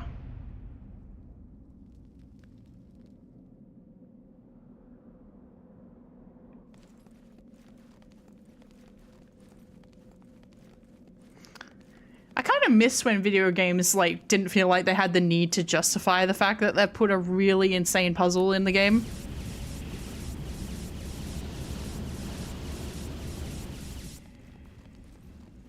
Okay. Puzzle. 5 runes total, 2 of which are blue. The 2 runes placed west have the same color. The 2 runes at north are both red. But I've only got 1 rune at north.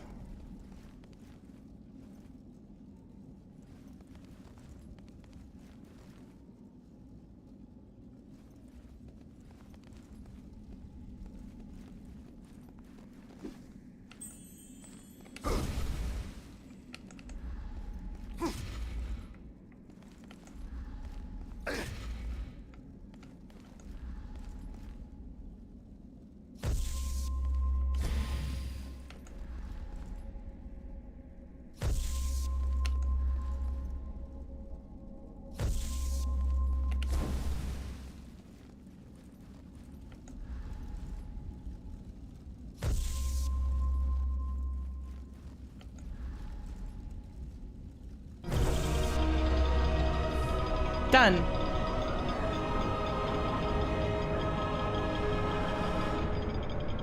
That could be fun. I'm not gonna lie, I have a hard time with the Metroidvania, actual Metroidvania style games. But I'd do it for the sake of... Uh-oh.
We can get in now.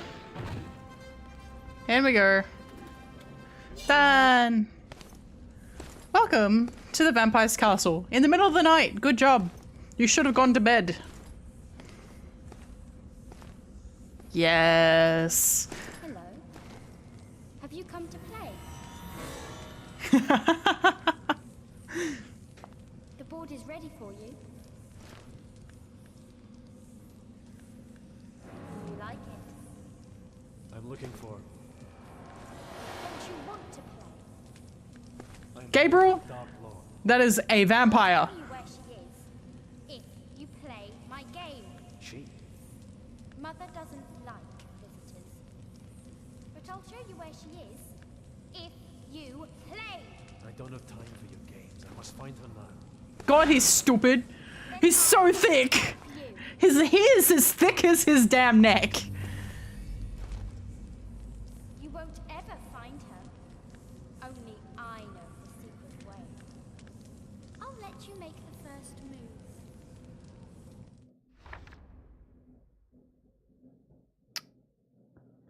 Somebody sat down and designed all this mechanics, and it's kind of upsetting because it means it is like one isolated little mini game.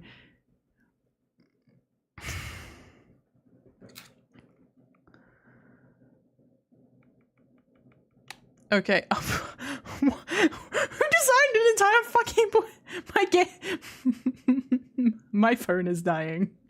Hang on. Set to low power mode.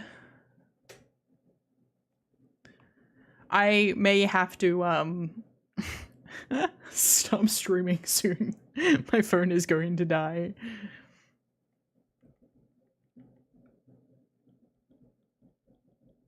Okay, but we gotta... Let's try and beat this. I think I skipped it.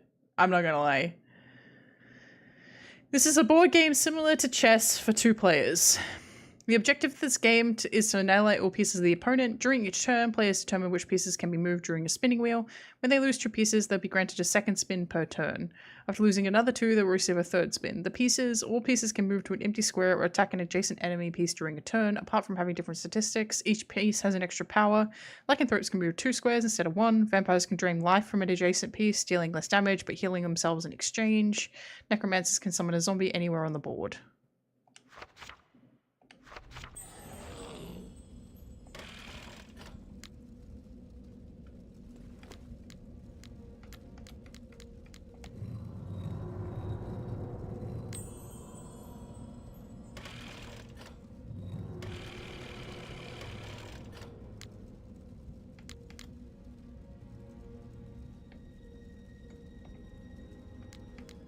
Can I not attack that? I should be able to attack that, right? Go on, play. It's very easy. Of course, she got it.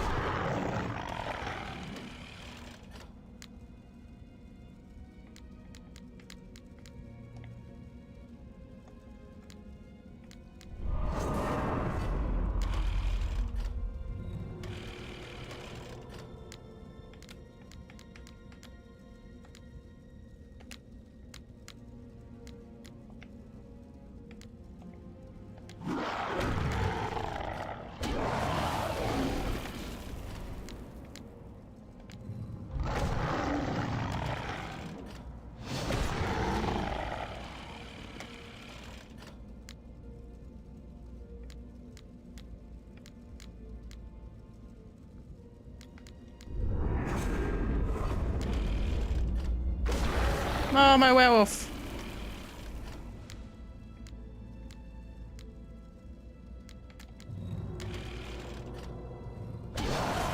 Oh, my zombie.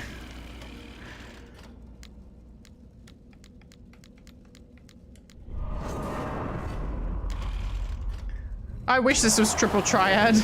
Stop killing my zombie.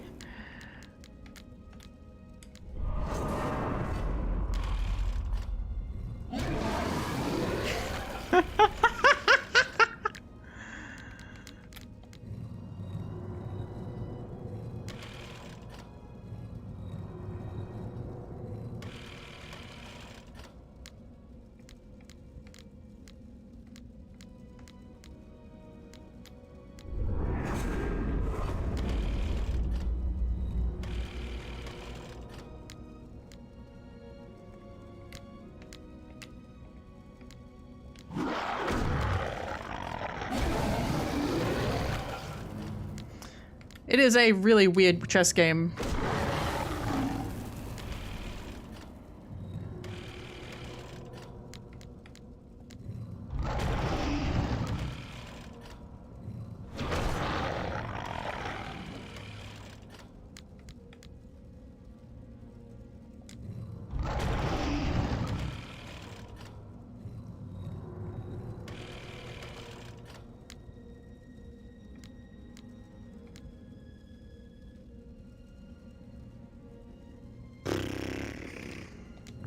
The fact that the pieces move at random is kind of difficult.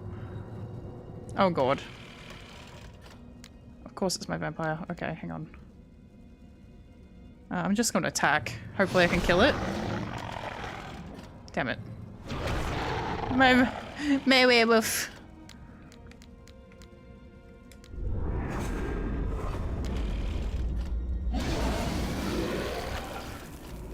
See, the reason I'm placing those zombies as dummy tokens is because it distracts her. You are so predictable. Am I?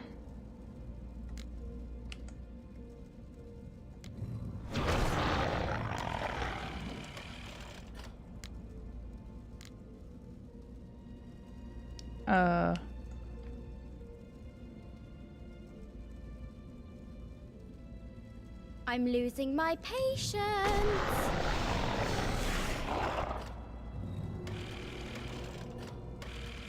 I have no werewolves left. Damn. That's just rude.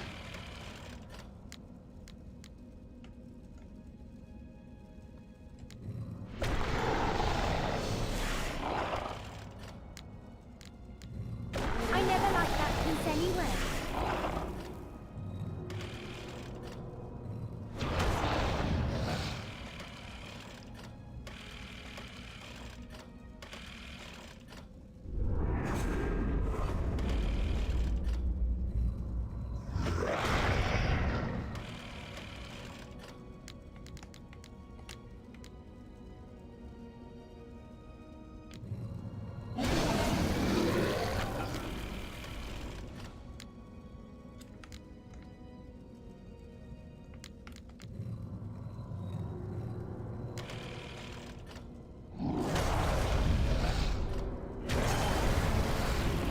That's just rude.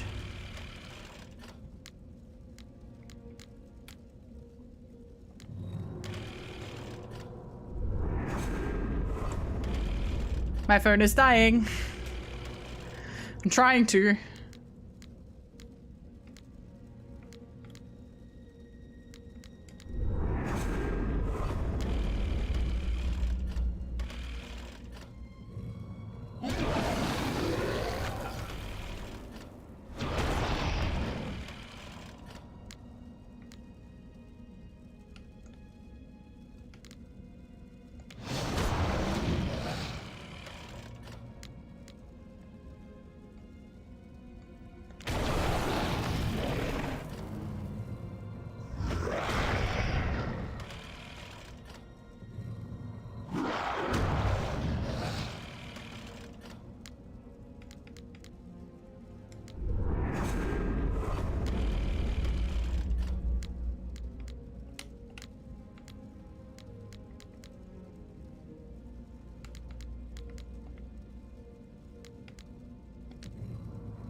I hate how she never gets werewolves, even though she's got no werewolf pieces left. I keep getting losing turns. Come on, man.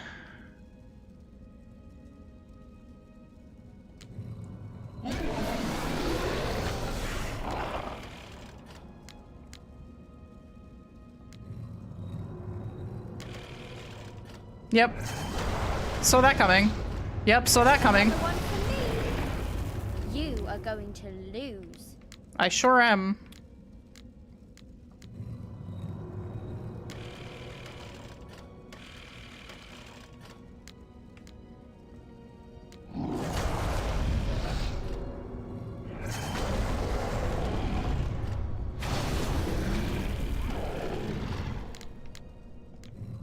I am not impressed.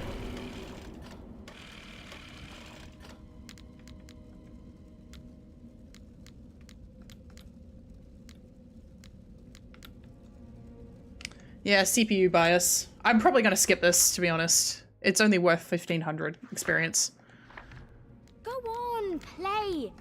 It's very easy. Like, I fully understand the rules, it's just CPU biased.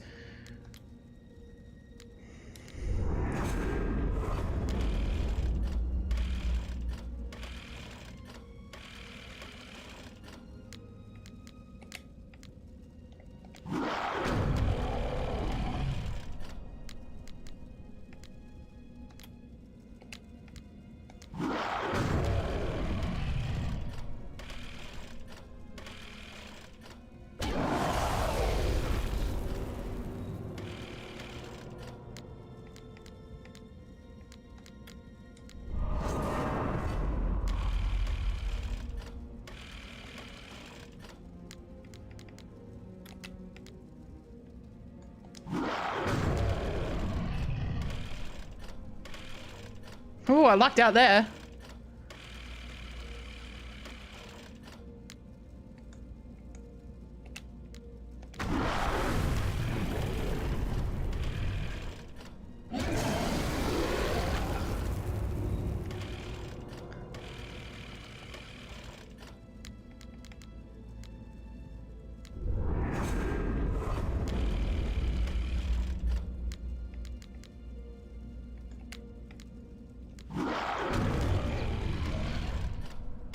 We're both down to our last necromancers. Oh boy. Come on. Okay.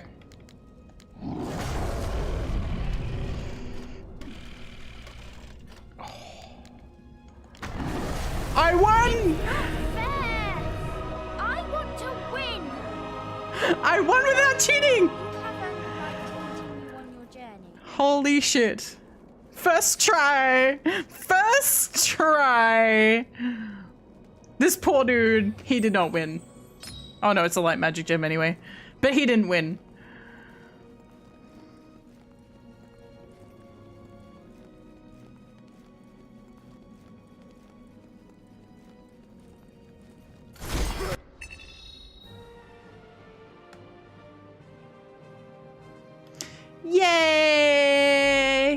Okay.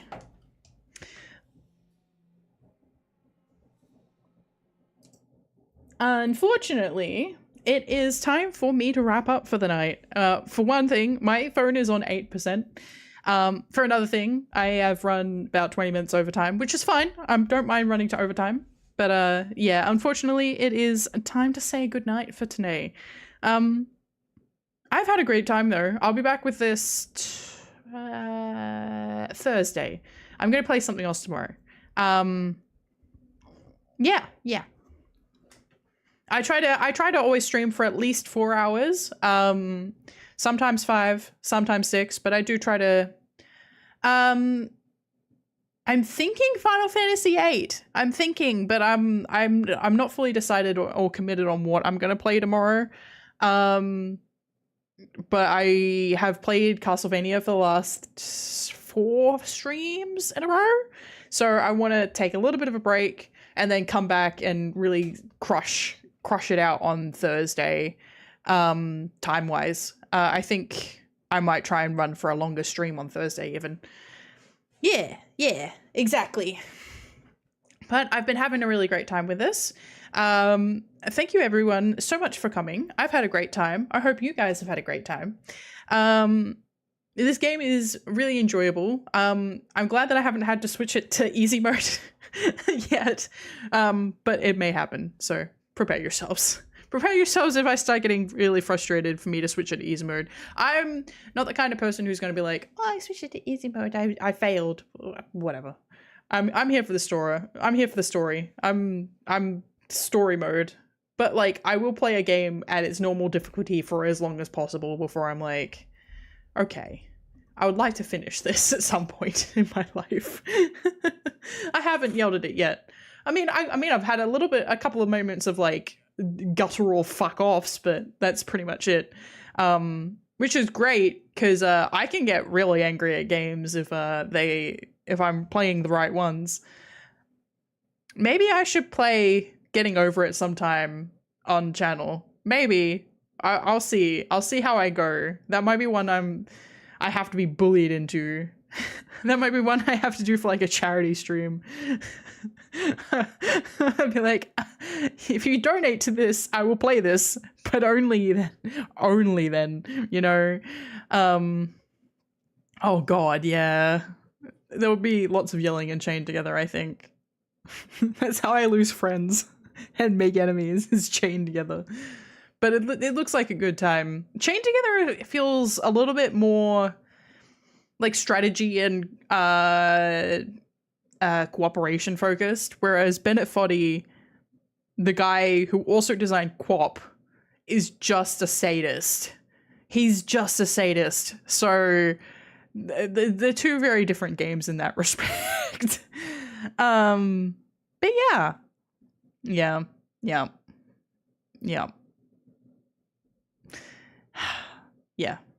Anyway, I'm having a great time with Castlevania. I actually might do the whole series, but like I'll stagger it out because there's the Mirror of Fate in between game that came out, and then Lords of Shadow 2. And I have not played anything beyond, I didn't finish this one, so I didn't play the other 2 games. So from after I finish this one, which I know the ending to, because there's Lords of Shadow 2, don't look that game up if you don't know what the ending to this game is, because that game spoils this game's ending, obviously. Back then, you were expected to have played the first one already. These days, you can't make a sequel that has, like, an explicit spoiler as part of, like, the storyline plot, because it's like, but I haven't played the first one yet, it's in my backlog. So these 3 games, so this is only a 3-game series. Oh, my phone. No, I didn't say, Siri, I'm not talking to you. I'm not talking to you. Calm down. The ever-growing backlog, indeed. So these 3 games, so Lords of Shadow, Mirror of Fate, and Lords of Shadow 2 are the only games in this continuity. Every other Castlevania game is in the same continuity. And then you've got the Castlevania TV show, which is in its own continuity, but it's a branch of the early series. So the TV show and the early games have pretty much, well, very little to do with this particular series. This series isn't like a good baseline for whether or not you know the Castlevania lore. If you're like, my only experience with Castlevania is Lords of Shadow, real Castlevania fans will be like,